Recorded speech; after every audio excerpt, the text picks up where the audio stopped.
আবু মাহাজুরা বলে, আমি হাঁটু গেড়ে পেয়ারা নবীর সামনে বসেছিলাম, আমার এই মাথার চুলের মধ্যে মুবারক হাত লাগিয়ে বিশ্বনবী নিজে আমাকে আজানের প্রতিটা বাক্য শিক্ষা দিয়েছেন। বিশ্বনবীর মুবারক হাত, পবিত্র হাত আমার মাথার চুলের যেই জায়গায় লেগেছে, আমি চাই ওই চুলগুলা নিয়ে আমি আমার কবরের ভিতরে যাব। সাইয়েদনা আবু মাহজুরা রাদিয়াল্লাহু তাআলা আনহু ইন্তেকালের আগের পর্যন্ত মাথার সামনের চুলগুলা কাটে নাই। মাথার সামনের চুল তিনি কাটেন নাই। সুবহানাল্লাহি বিহামদি। কেমন ভালোবাসতেন বিশ্বনবী সাহাবীদেরকে। লিল্লাহি তাকবীর, লিল্লাহি তাকবীর। আমাদের সাহেব চলে এসেছেন। আল্লাহ রাব্বুল ইজ্জা ওয়াল জালালের দরবারে শুকরিয়া জ্ঞাপনের পাশাপাশি আমি আজকের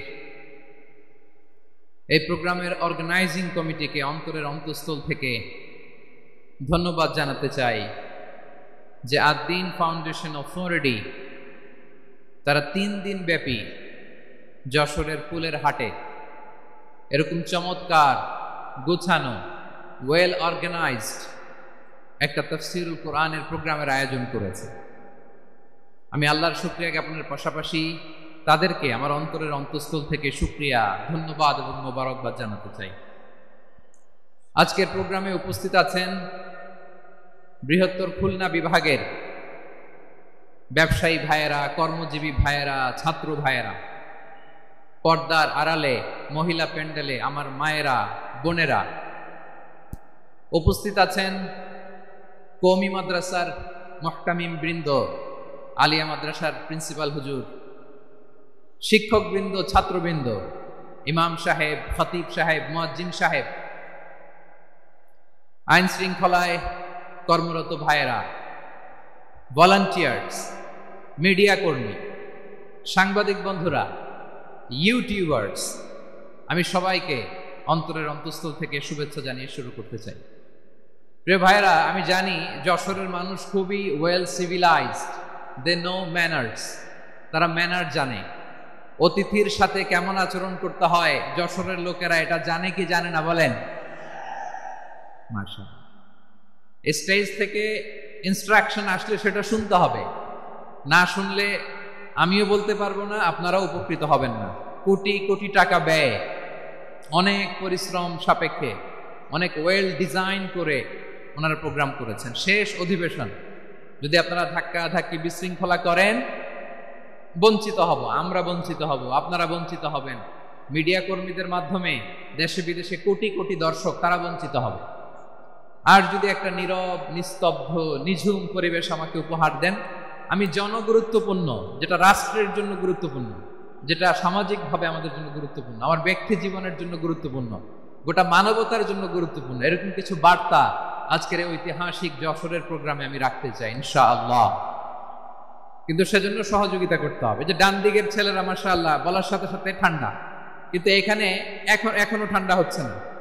তোমরা ভলান্টিয়ারদের কথা শোনো, জায়গা না পেলে পেছনে যাও, ধাক্কাধাক্কি করো কেন ভাইয়েরা? এটা করো না। এই যে তোমাদেরকে দেখতে পাচ্ছি তো, একে অপরকে ধাক্কা ধাক্কি করে আমাকে দেখার চেষ্টা, পেছনে চলে যাও। Move move on, move, sit or move. আমি বারবার থামুন, চুপ করুন বলতে পারবো না। Sit or move on. 9টা প্যান্ডেল আছে, এখানে ধাক্কাধাক্কির কোনো মানি হয় না। তোমরা ধাক্কাধাক্কি করবা, এই জন্য প্যান্ডেল করা হয় নাই 9টা। বসো, কোনো কথা নাই, বসো বসো। কানগুলো খরগোশের কানের মতো খাড়া করো, কোনো আওয়াজ নাই, আওয়াজ নাই, কোনো আওয়াজ নাই। এই যে প্রিয় ভাইয়েরা, আল্লাহর ওয়াস্তে চুপ করুন। যশোরের ভাইয়েরা, আল্লাহর ওয়াস্তে চুপ করুন।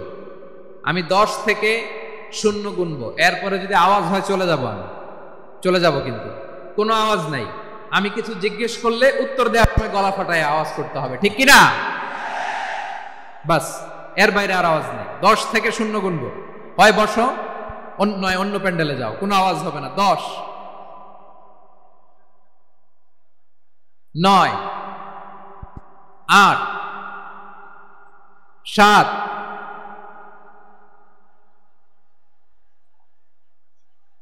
6, 5, 4,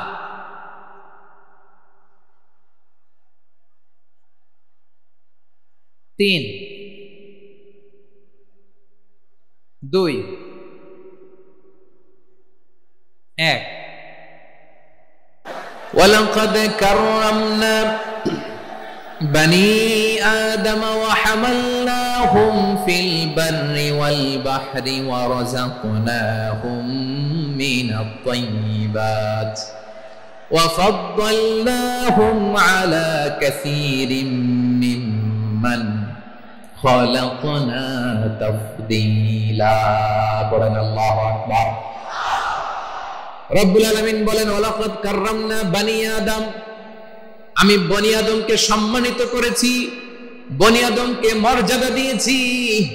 ওয়া হামালনাহুম ফিল বাররি ওয়াল বাহর, বনি আদমকে জলে স্থলে এবং সমুদ্রে চলাচলের বাহন দিয়েছি। ওয়া রাযাকনাহুম মিনাত তাইয়্যিবাত, তাদেরকে পবিত্র রিজিকের বন্দোবস্ত করেছি।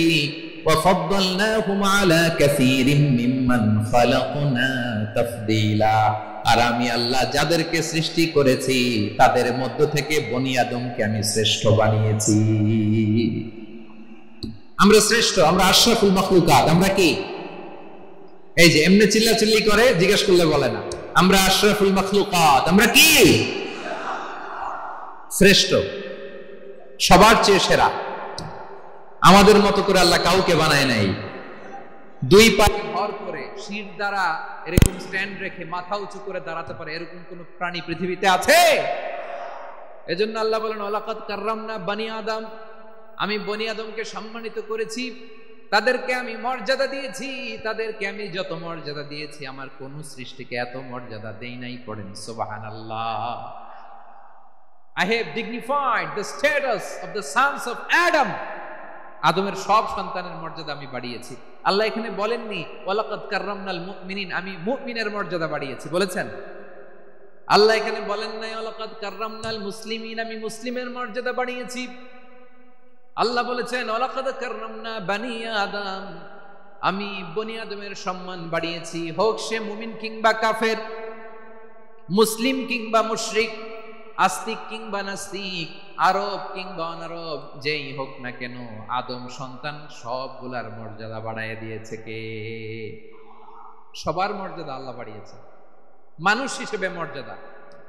বিশ্বনবী সাল্লাল্লাহু আলাইহি ওয়াসাল্লাম ইহুদির লাশ দেখে দাঁড়িয়ে গেলেন। কার লাশ? আমার যশোরের ভাইয়েরা আওয়াজ করে বলুন, কার লাশ? ইহুদির লাশ দেখে দাঁড়ায় গেলেন। সাহাবারা বললেন ইয়া রাসূলুল্লাহ, আপনি দাঁড়ালেন যে, এটা তো ইহুদির লাশ। বিশ্বনবী বললেন আওয়ালাইসাত নাফসান, এটা কি মানুষ নয়? এটা হোক ইহুদি হোক খ্রিস্টান, এটা তো মানুষ। আমি মানুষ দেখে দাঁড়িয়েছি। আই স্যালিউট দ্য হিউম্যানিটি, আমি মানবতাকে সম্মান করেছি। পড়েন সুবহানাল্লাহ। তাহলে এই জমিনে মানুষের মর্যাদা বেশি, হোক আস্তিক হোক নাস্তিক, হোক মুমিন কিংবা কাফের। আদমের সন্তান হলে, মানুষ হলেই তার মর্যাদা বাড়িয়েছে কে? আমার কলিজার টুকরা যশোরের ভাইয়েরা, মানুষের মর্যাদা আল্লাহ এত বাড়িয়েছেন, মানুষ জীবিত থাকলেও যেমনি মর্যাদাবান, মরে গেলেও মর্যাদাবান। সুবহানাল্লাহ পড়েন। মানুষ মরে গেলে এই ডেড বডিটা কি হয়? পচে যায়, গলে যায়, মাটির সাথে মিশে যায়। তাই বলে আপনি ডেড বডির সাথে যাচ্ছে তাই করতে পারবেন না। পারবেন?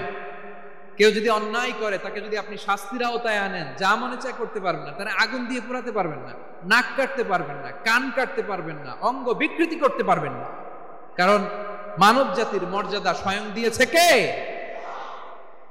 ডেড বডি পচে যাবে, গলে যাবে। তারপরে ইসলাম বলে না, খবরদার, এই মরা লাশটারও একটা মর্যাদা আছে না নাই? ইসলাম বলে এই লাশটা গলে যাবে, পচে যাবে, কিন্তু এটার অমর্যাদা করো না।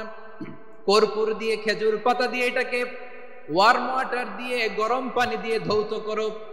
সাদা শুভ্র ধবধবে কাপড় দিয়ে লাশটাকে তুমি কাভার করো। তারপরে খাটিয়ার মধ্যে লাশটাকে রেখে বিশাল একটা প্রোগ্রাম করো, একটা ফিউনারাল প্রোগ্রাম করো। ওই প্রোগ্রামের ডানে বায়ে পেছনে লাশটারে রাখলে হবে না, প্রোগ্রামের একেবারে সামনটাতে তুমি লাশটাকে রাখো। সুবহানাল্লাহ। একটা ফিউনারাল প্রোগ্রাম করতে হবে, তাকে শেষ বিদায় জানাতে হবে, যেটাকে আমরা জানাজা বলি। কি বলি? জানাজা মানে মাইয়েতের জন্য দোয়া, তার জন্য দোয়া করা হয়। তাকে একটা সিস্টেমেটিক অর্ডারে কবরে রাখা হয়, সুন্দরভাবে সেটাকে কবরস্থ করা হয়, মাটি দেয়া হয়, পানি দেয়া হয়। তার মানে মরে গেল মানুষের সম্মান বাড়ায় দিয়েছে কে? এজন্য আল্লাহ বললেন ওয়ালাকাদ কাররামনা বানি আদম, বনি আদমের সম্মান মর্যাদা আমি আল্লাহ বাড়িয়ে দিয়েছি, মানুষের সম্মানে তুমি কখনো আঘাত করো না, ঠিক কিনা? তাহলে ভাই প্রথম মেসেজ হচ্ছে, the first and foremost message tonight to the people of Jashore, Allah বলেন I have dignified the status of son of Adam, আমি বনি আদম সবার মর্যাদা বাড়িয়ে দিয়েছি, হোক আস্তিক নাস্তিক, হোক কাফের কিংবা মুশরিক, তার মর্যাদা বাড়াই দিছে কে? যখন বন্যা হয় আমরা ত্রাণ নিয়ে যাই, আমরা শুধু মুসলমানদেরকে ত্রাণ দেই নাকি? হ্যাঁ, আমরা মুসলমানকেও দেই, অমুসলমানকেও দেই, হিন্দুকেও দেই, বৌদ্ধকেও দেই, যেখানেই মানবতা বিপন্ন সেখানে ইসলামের হেল্পিং হ্যান্ড আছে না নাই? সুবহানাল্লাহ, কি দিন আমরা পেয়েছি, কি বিধান আমরা পেয়েছি। ওয়ালাকাদ কাররামনা বানি আদম, আমি বনি আদমকে সম্মানিত করেছি। এরপর আল্লাহ বললেন ওয়া হামালনাহুম ফিল বাররি ওয়াল বাহর, মানুষকে স্থলে এবং সমুদ্রে চলাচলের বাহন আমি দিয়েছি। স্থলে কিভাবে চলবে, জলে কিভাবে চলবে, এই বাহনের ব্যবস্থা করেছে কে? এই জেনজি, এই সামড়া, ইরাম করতেছো কিসের জন্য? হ্যাঁ, ইরাম করলে চলবি? হ্যাঁ, বস বস বস বস, আওয়াজ করতেছো কেন? দিবানা, কথা বলতে দিবানা আমাকে? তো এইটা বুঝি তোমাদের ভালোবাসার নমুনা?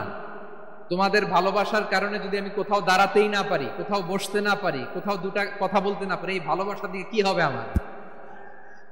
বরং ঘামতে ঘামতে ঘর্মাক্ত হব, রক্তাক্ত হব। কিন্তু সেন্ট্রাল থেকে, সেন্ট্রালি যে ইনস্ট্রাকশন আসবে, সেই ইনস্ট্রাকশনের এক চুল আমরা ডানে বায়ে যাব না। এইটা গণজাগরণের জন্য এইটা দরকার, ইসলামী বিপ্লবের জন্য এইটা দরকার। তো আধা ঘন্টা ধরে যদি তোমাদেরকে থামানোই না যায়, এই লস্কর দিয়ে আমি কি করব? আল্লাহর ওয়াস্তে নো নো নো স্লোগান, চুপচাপ একেবারে আমার দিকে তাকাও। আল্লাহ বললেন ওয়া হামালনাহুম ফিল বাররি ওয়াল বাহর, জলে স্থলে আমি চলাচলের যানবাহনের ব্যবস্থা করেছি। আমরা স্থলে ঘোড়ার উপরে চড়ি, উটের উপরে চড়ি, গাড়ির উপরে চড়ি। এই যে গাড়ির ইঞ্জিন বানাইছি আমরা, এটার মেধা দিয়েছে কে? আবার সাগরের মধ্যে আমরা নৌযান, জলযান, বড় বড় জাহাজ দিয়ে এক মহাদেশ থেকে আরেক মহাদেশ যাই, এক দেশ থেকে মালামাল গুলো আরেক দেশে পাঠাই। সাগরের ভেতরে নৌকাগুলোরে ধরে রাখলো কে? ওয়াল ফুলকিল্লাতী তাজরি ফিল বাহরি বিমা ইয়ানফাউন নাস, মানুষের উপকার আছে এরকম সরঞ্জামাদি নিয়ে সাগরের উপরে বিশাল বিশাল জলযানগুলো চলে, এগুলো ডুবে যায় না, কাত হয়ে যায় না, পড়ে যায় না, এগুলোকে স্থিতিস্থাপকতাকে ঠিক করে রাখলো কে? আপনারা জাহাজ দেখেছেন? জাহাজ, হ্যাঁ, বাড়ি চট্টগ্রাম হইলে দেখতে পারতেন, দেখছেন? বিশাল বিশাল জাহাজ, বিশাল জাহাজ মালামাল নিয়ে এক মহাদেশ থেকে আরেক মহাদেশে যায়। গত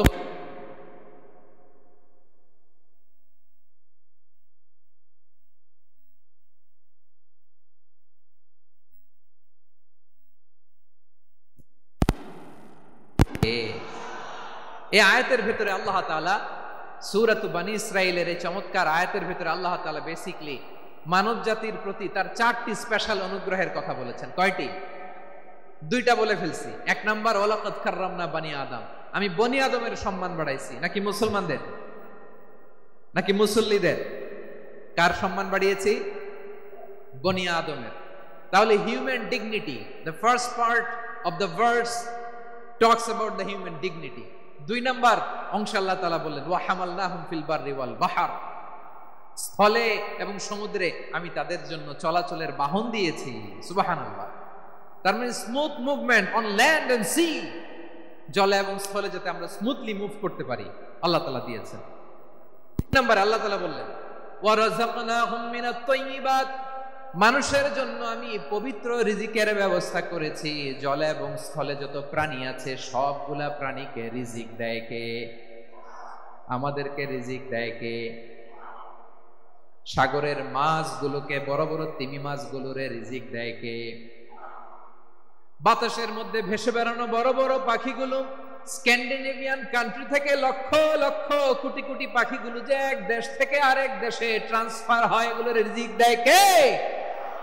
রব্বুল আলামিন বলেন, ওয়ামা মিন দাব্বাতিন ফিল আরদি ইল্লা আলাল্লাহি রিজকুহা ওয়া ইয়ালামু মুস্তাকাররাহা ওয়া মুস্তাওদাআহা কুল্লুম ফি কিতাবিম মুবিন। আল্লাহু আকবার। রব্বুল আলামিন বলেন, ভূপৃষ্ঠে বিচরণশীল যত প্রাণী আছে সব প্রাণীগুলোকে আমি আল্লাহ আমার নিজের কুদরতে রিজিকের বন্দোবস্ত করি। এই প্রাণীগুলো কোথায় থাকে, কোথায় যায়, সব জায়গায় আমি রিজিক পৌঁছে দেই। রিজিক কেউ দিতে পারে না, রিজিকের মালিক কে? রিজিকের মালিক তিনি আল্লাহ। এজন্য আল্লাহ তাআলা বললেন, ওয়ারাযাকনাহুম মিনাত তাইয়্যিবাত। এরপরে আল্লাহ বললেন, ওয়াফাদ্দালনাহুম আলা কাসীরিম মিম্মান খালাকনা তাফদীলা। আমি যত প্রাণী সৃষ্টি করেছি সকল প্রাণীর মধ্যে মানুষের মর্যাদা শ্রেষ্ঠত্ব আমি দিয়েছি। সুবহানাল্লাহ পড়েন। তাহলে এক নম্বরে আল্লাহ বললেন আমি বনি আদমের মর্যাদা বাড়ালাম। এরপরে বললেন স্থলে এবং সমুদ্রে চলাচলের জন্য যানবাহন দিলাম। 3 নম্বরে আল্লাহ বললেন পবিত্র রিজিকের ব্যবস্থা করে দিলাম। এরপরে আল্লাহ বললেন যত প্রাণী আছে, সৃষ্টি আছে, সবগুলার উপরে আমি মানুষকে শ্রেষ্ঠত্ব দিলাম। সুবহানাল্লাহ। তাহলে সবচেয়ে বেশি শ্রেষ্ঠত্ব মানুষের। মানুষের। শুধু তাই নয় প্রিয় ভাইরা, আকাশ এবং জমিনে যা কিছু আছে সবকিছু মানুষের জন্য, মানুষের কল্যাণে, মানুষের প্রয়োজনে, মানুষের বশীভূত করে সৃষ্টি করেছেন কে? রব্বুল আলামিন বলেন, হুয়াল্লাযী খালাকা লাকুম মা ফিল আরদি জামিআ। এই জমিনের মধ্যে যা কিছু আমি আল্লাহ সৃষ্টি করেছি সব কিছু আমি মানুষের জন্য সৃষ্টি করেছি। পড়েন সুবহানাল্লাহ। হুয়াল্লাযী খালাকা লাকুম মা ফিল আরদি জামিআ। যা আছে সব আমাদের জন্য, সব আমাদেরকে সার্ভিস দেওয়ার জন্য, আমাদের উপকারের জন্য, আমাদের কল্যাণের জন্য। আওয়াজ করে সবাই পড়ুন আল্লাহু আকবার। অন্য আয়াতে আল্লাহ বললেন, ওয়াসাখখারা লাকুম মা ফিস সামাওয়াতি ওয়া মা ফিল আরদি জামিআন মিন ইন্না ফি যালিকা লাআয়াতিন লিকাওমিন ইয়াতাফাক্কারুন।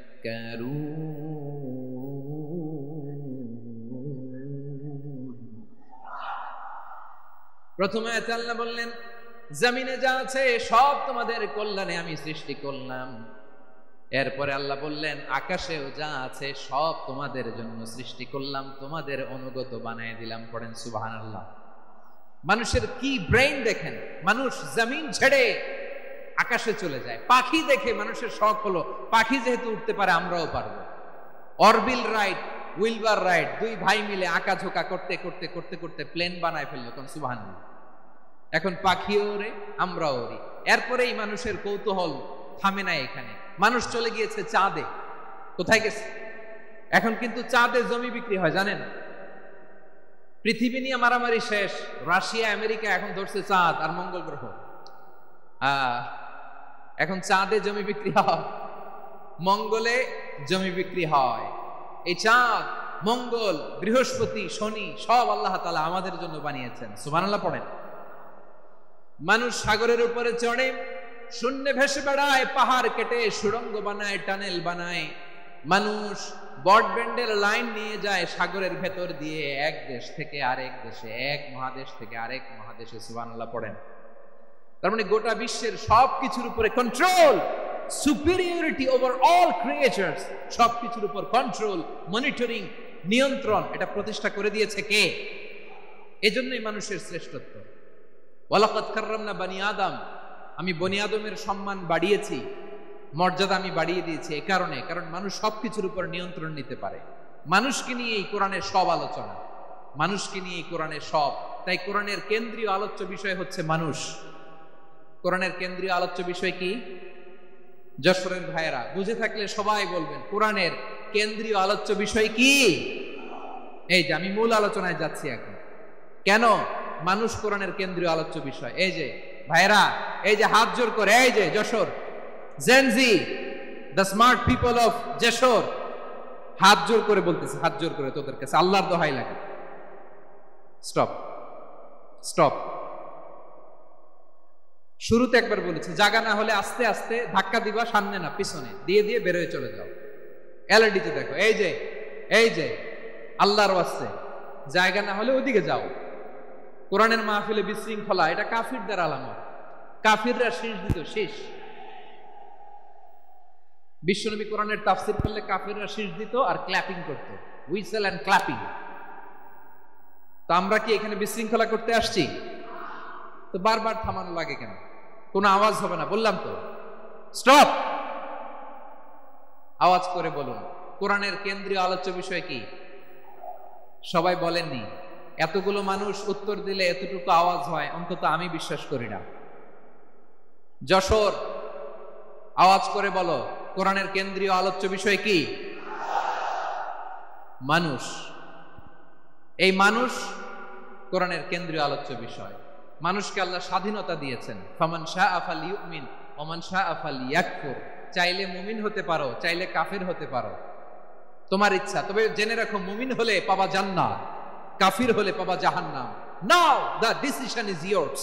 সিদ্ধান্ত তোমার, জান্নাতে যাবা না জাহান্নামে যাবা। যশোরের ভাইয়েরা আওয়াজ করে বলুন, কই যেতে চান, জান্নাতে না জাহান্নামে? ডান দিকে না বাম দিকে? ডানপন্থী না বামপন্থী? চিল্লাচিল্লি না চুপচাপ? চুপচাপ কয়ে আবার চিল্লাচিল্লি শুরু করেছে। মাশাআল্লাহ। তাহলে কোরআনের কেন্দ্রীয় আলোচ্য বিষয় মানুষ। আমার সাথে থাকতে হবে, তোমাদেরকে নিয়ে আমি আলোচনা শেষ পর্যন্ত যাব। অনেক গুরুত্বপূর্ণ কথা বাকি আছে, আমাকে সহযোগিতা করতে হবে।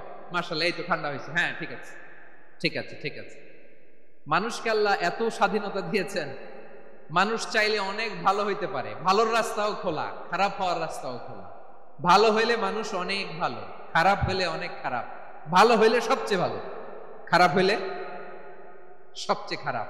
এজন্য সিদ্ধান্ত আপনাকে নিতে হবে। আল্লাহ তাআলা বলছেন, লাকাদ খালাকনাল ইনসানা ফি আহসানি তাকওয়িম সুম্মা রাদাদনাহু আসফালা সাফিলিন।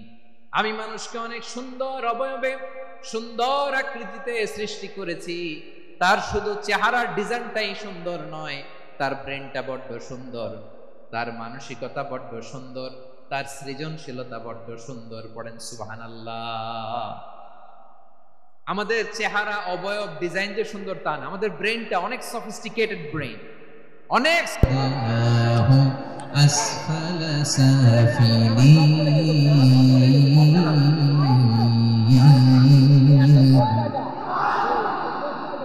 খারাপ হলে একেবারে খারাপ হতে পারো, নিকৃষ্ট হলে একেবারে নিকৃষ্ট হতে পারো, ভালো হলেও ভালো হতে পারো। কোন সুবহানাল্লাহ। এবার আওয়াজ করে বলুন, ভালো হতে চাই না খারাপ? শ্রেষ্ঠ না নিকৃষ্ট? মানুষ ভালো হলে মানুষ ফেরেশতার চেয়েও ভালো, মানুষ খারাপ হলে সে পশুর চেয়েও খারাপ। কথা ঠিক কিনা বলেন? ভালো হলে ফেরেশতার চেয়েও ভালো, খারাপ হলে পশুর চেয়েও নিকৃষ্ট। তার মানে শ্রেষ্ঠত্বে মানুষ, শ্রেষ্ঠত্বে ফেরেশতাকে হার মানায়, আর অধপতনে শ্রেষ্ঠত্বে ফেরেশতাকে ছাড়িয়ে যায়, আর অধপতনে পশুকেও হার মানায়। আই রিপিট, আমি আবারও বলছি, মানুষ শ্রেষ্ঠত্বে ফেরেশতাকে ছাড়িয়ে যায়, আর অধপতনে সে পশুকেও হার মানায়। আওয়াজ করে বলতে হবে ঠিক কিনা? এটার প্রমাণ কি? মানুষ শ্রেষ্ঠ হইলে যে ফেরেশতার চেয়েও সেরা, তার প্রমাণ কি? আল্লাহ তাআলা বলছেন, ওয়া ইয কুলনা লিল মালাইকাতি ইসজুদু লি আদম ফাসাজাদু ইল্লা ইবলিস। আল্লাহ বলেন, স্মরণ করো সে সময়ের কথা যখন আমি ফেরেশতাদেরকে বললাম, ও ফেরেশতারা আদমকে সেজদা দাও। সব ফেরেশতারা সম্মান সূচক সেজদা আদমকে দিল, তারা আদমের জন্য সেজদায় লুটিয়ে পড়লো, একজন ছাড়া, তার নাম ইবলিস। আওয়াজ করে বলেন, তার নাম কি? সে অহংকার প্রদর্শন করলো, সে কাফের হয়ে গেল, বাকি সব ফেরেশতারা সেজদা দিল। সুবহানাল্লাহ। আবার আদম আলাইহিস সালামকে আল্লাহ জিজ্ঞেস করলেন, সব বলে দিল উত্তর, কিন্তু ফেরেশতাদেরকে একই প্রশ্ন জিজ্ঞেস করলেন, তারা উত্তর করতে পারে নাই। তার মানে এর মধ্য দিয়ে প্রমাণিত হয় মানুষ ভালো হলে ফেরেশতার চেয়েও ভালো, ফেরেশতার চেয়েও মানুষের মর্যাদা বাড়িয়ে দিয়েছে কে? সব নূরের ফেরেশতা যখন মাটির আদমকে সেজদা দেয়, এটা প্রমাণ করে ফেরেশতার চেয়েও মানুষের মর্যাদা বাড়িয়ে দিয়েছে কে? তুমি মাটির আদমকে প্রথম সৃষ্টি করিয়া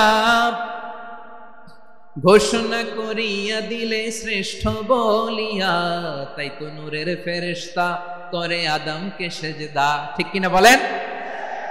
তাই তো নূরের ফেরেশতা করে আদমকে সেজদা, সবার চেয়ে সম্মান দিলে মাটির আদমকে। আল্লাহু আল্লাহু তুমি জাল্লে জালালুহু, শেষ করা তো যায় না গে তোমার গুণগান। পড়েন না? পড়েন। আল্লাহু আল্লাহু তুমি জাল্লে জালালুহু, শেষ করা তো যায় না গে তোমার গুণগান। আল্লাহু আল্লাহু আল্লাহু আকবার। আদমের মর্যাদা বেশি, মানুষের মর্যাদা বেশি, মানুষ শ্রেষ্ঠ তার প্রমাণ নূরের ফেরেশতা মাটির আদমকে সেজদা করে আওয়াজ করে বলেন ঠিক কিনা? তাহলে মানুষ ভালো হলে ফেরেশতার চেয়ে ভালো। আবার মানুষ যদি খারাপ হয় সে পশুর চেয়েও খারাপ,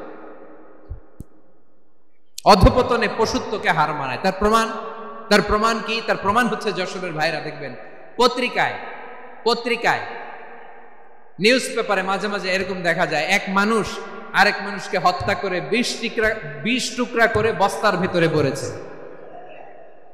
আপনারা এই নিউজ পড়েন নাই না? দেখেন নাই? দেখছেন? মানুষ মানুষকে হত্যা করে কয় টুকরা? জোরে বলেন। এখানেই ক্ষান্ত হয় না, আবার কোথায় ভরছে? বস্তার ভেতরে। আচ্ছা, বুঝে থাকলে আওয়াজ করে বলেন, কোনদিন শুনছেন একটা হাতি আর একটা হাতিকে হত্যা করে 20 টুকরা করছে, এরপরে বস্তার ভেতরে ভরছে? হয়েছে? তাহলে দেখেন, মানুষ যদি খারাপ হয় সে পশুকেও হার মানায়। চিল্লায় বলো ঠিক কিনা?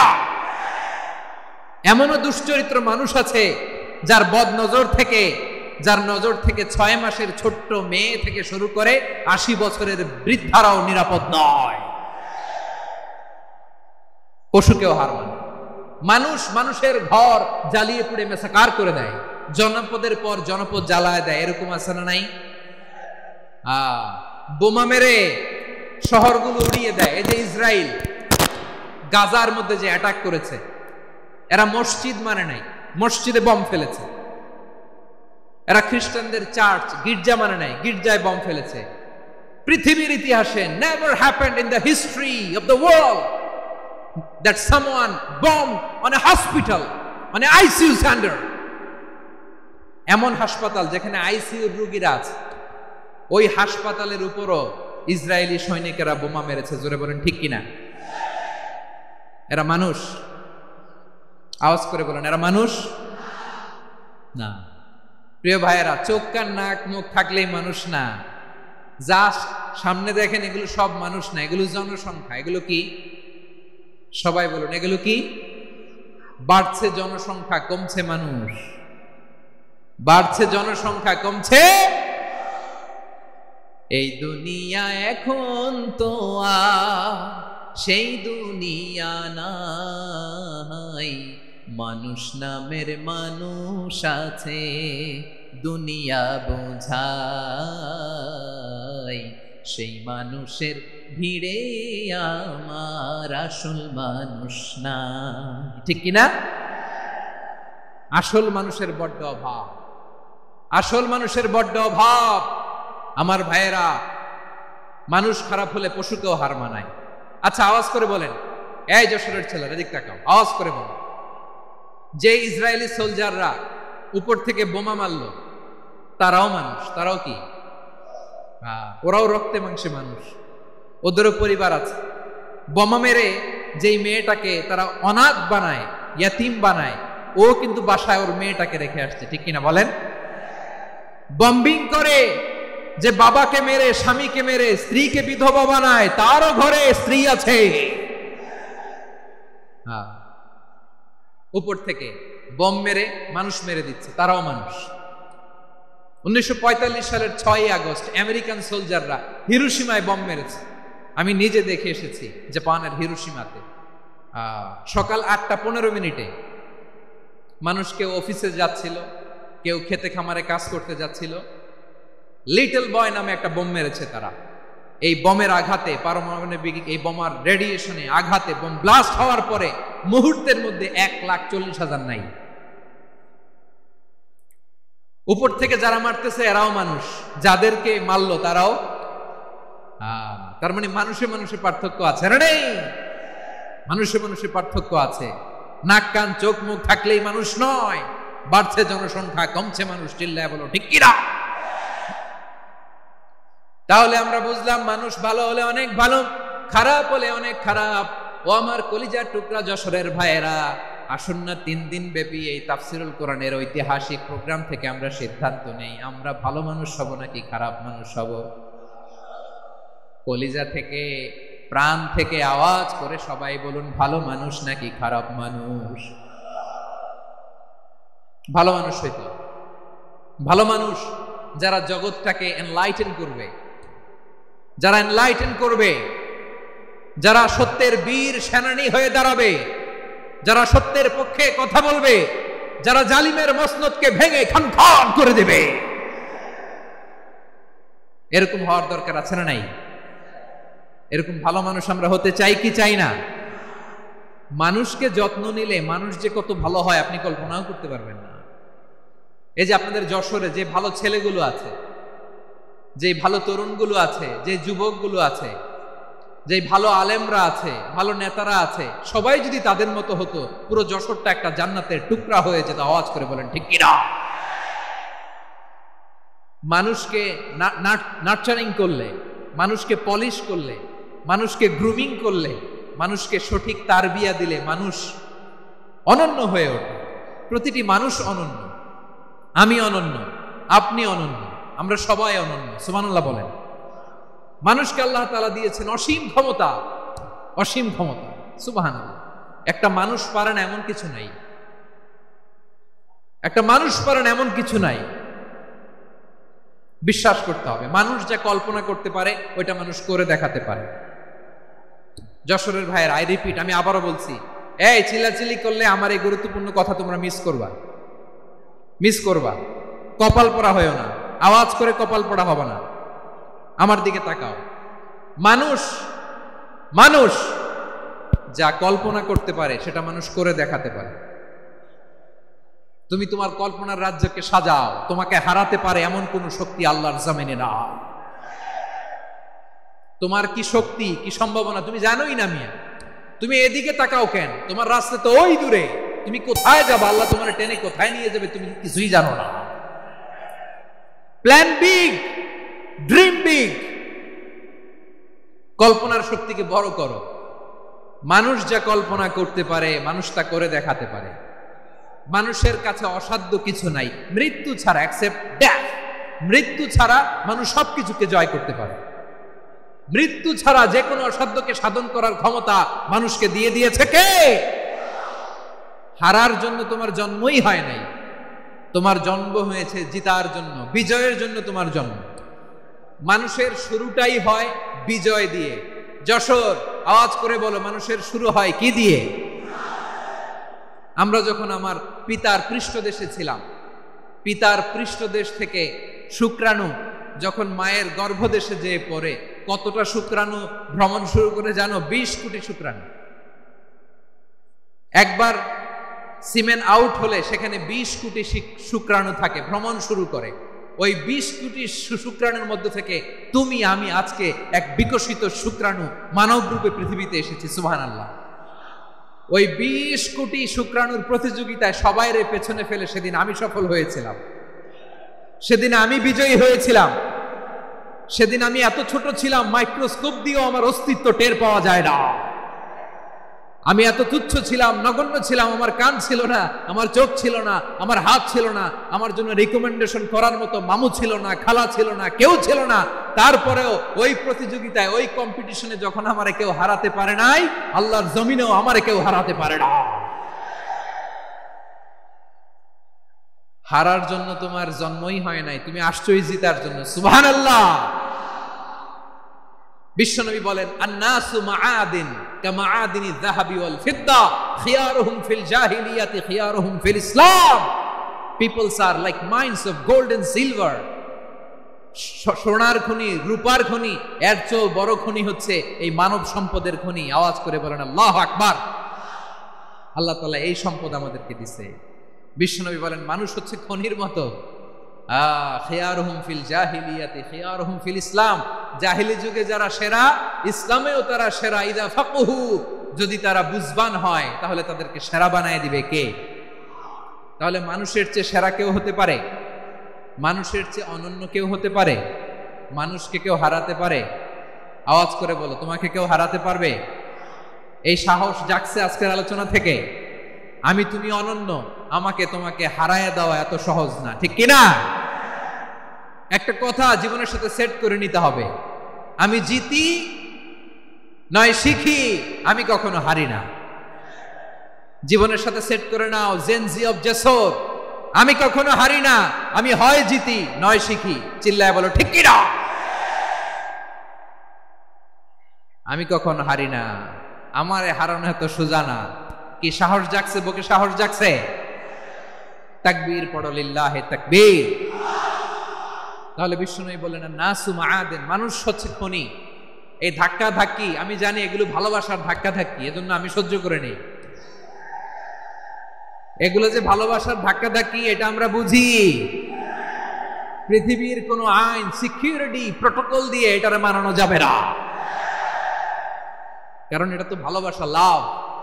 লাভ কোন আইন কানুন দিয়ে বাধা যায় না, মানানো যায় না, ঠিক কিনা বলো?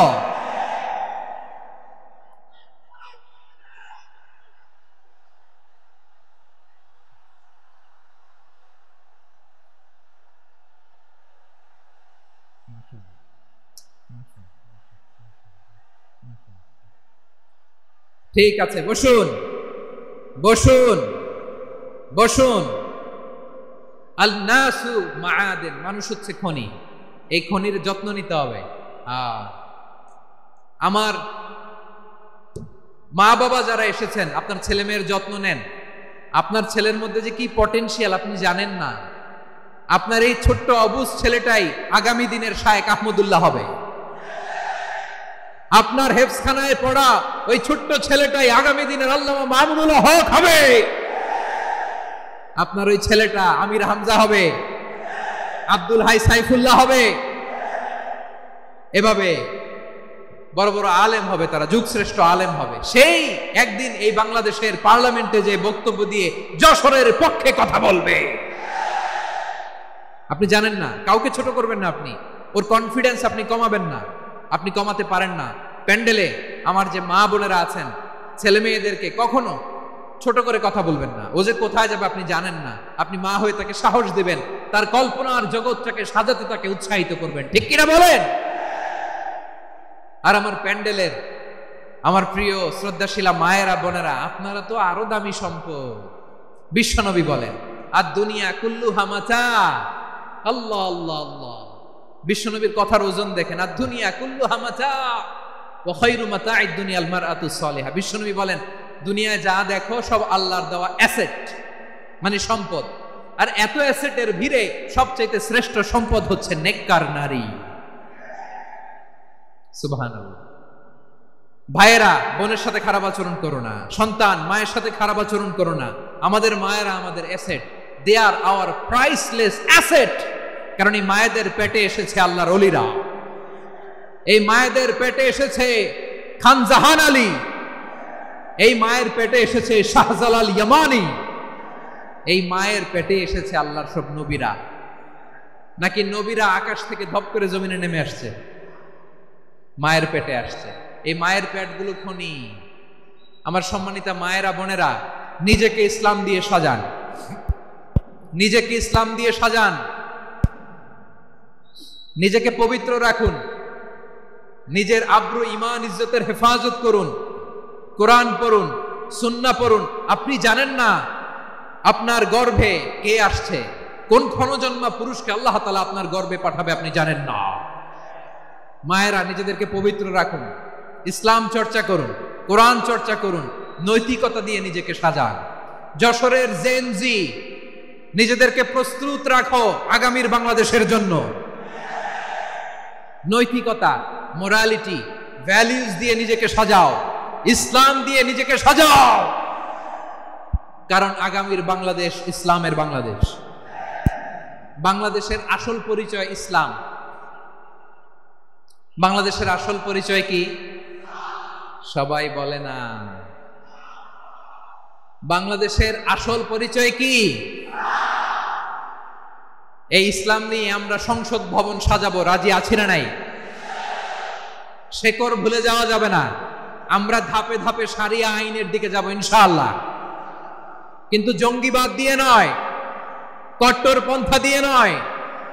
আমরা ইন্টেলেকচুয়ালি, গ্রাজুয়ালি, ধাপে ধাপে শারিয়া আইনের দিকে মুভ করবো ইনশাআল্লাহ। বলো লিল্লাহি তাকবীর। এদেশের আসল পরিচয় সবাই বলে না, আওয়াজ করে, এদেশের আসল পরিচয়। এদেশে আজান শুনে সূর্য ওঠে শহর গ্রামে, এদেশে আজান শুনে সূর্য ডুবে সন্ধ্যা নামে, এদেশে সকল কাজে সবাই বলে বিসমিল্লাহ, এদেশে ভালো কিছু দেখে শুনে হাসি মুখে সবাই বলে মাশা আল্লাহ, সুবহানাল্লাহ সুবহানাল্লাহ সুবহানাল্লাহ সুবহানাল্লাহ সুবহানাল্লাহ সুবহানাল্লাহ সুবহানাল্লাহ সুবহানাল্লাহ। ও নবীন তরুণ, তোমার কিসের এত ভয়? জেনে রেখো বাংলাদেশের আসল পরিচয়। বাংলাদেশের আসল পরিচয় ইসলাম। আওয়াজ তুলে বলো, আসল পরিচয় কি? এদেশে পরস্পরে দেখা হলে দেয় সালাম, এদেশে আমজনতার হৃদয় জুড়ে পাক্কালাম, ঠিক কি না? এদেশে বিপদ এলে সর্বজনে সর্বক্ষণে দোয়া পড়ে ইন্না লিল্লাহ সুবহানাল্লাহ সুবহানাল্লাহ সুবহানাল্লাহ সুবহানাল্লাহ।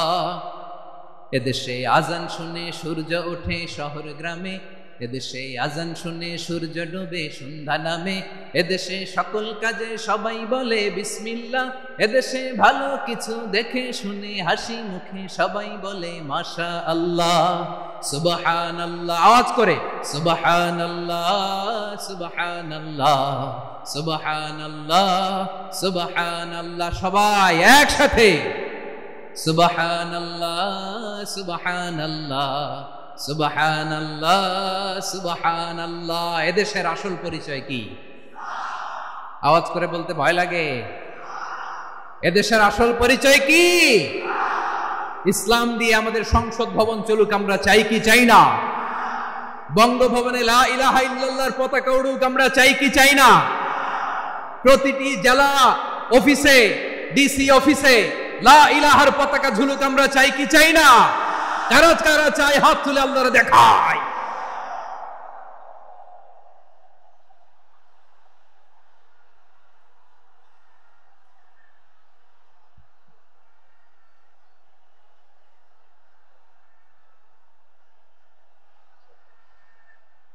মাশাআল্লাহ মাশাআল্লাহ মাশাআল্লাহ মাশাআল্লাহ।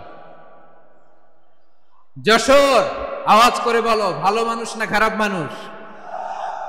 বুঝে বলছে তো? মানুষ ভালো হলে যে কত ভালো। এই মানুষকে যত্ন নিলে, মানুষকে মানুষ বানালে যে সে কি হতে পারে শুনবা? হ্যাঁ, নাকি মোনাজাত দিয়ে দিব? শুনবা? তাহলে থামতে হবে। থামো, আমি যখন বলবো থামো থামো, তাকবীরের সময় দিলে তাকবীর, থামো থামো।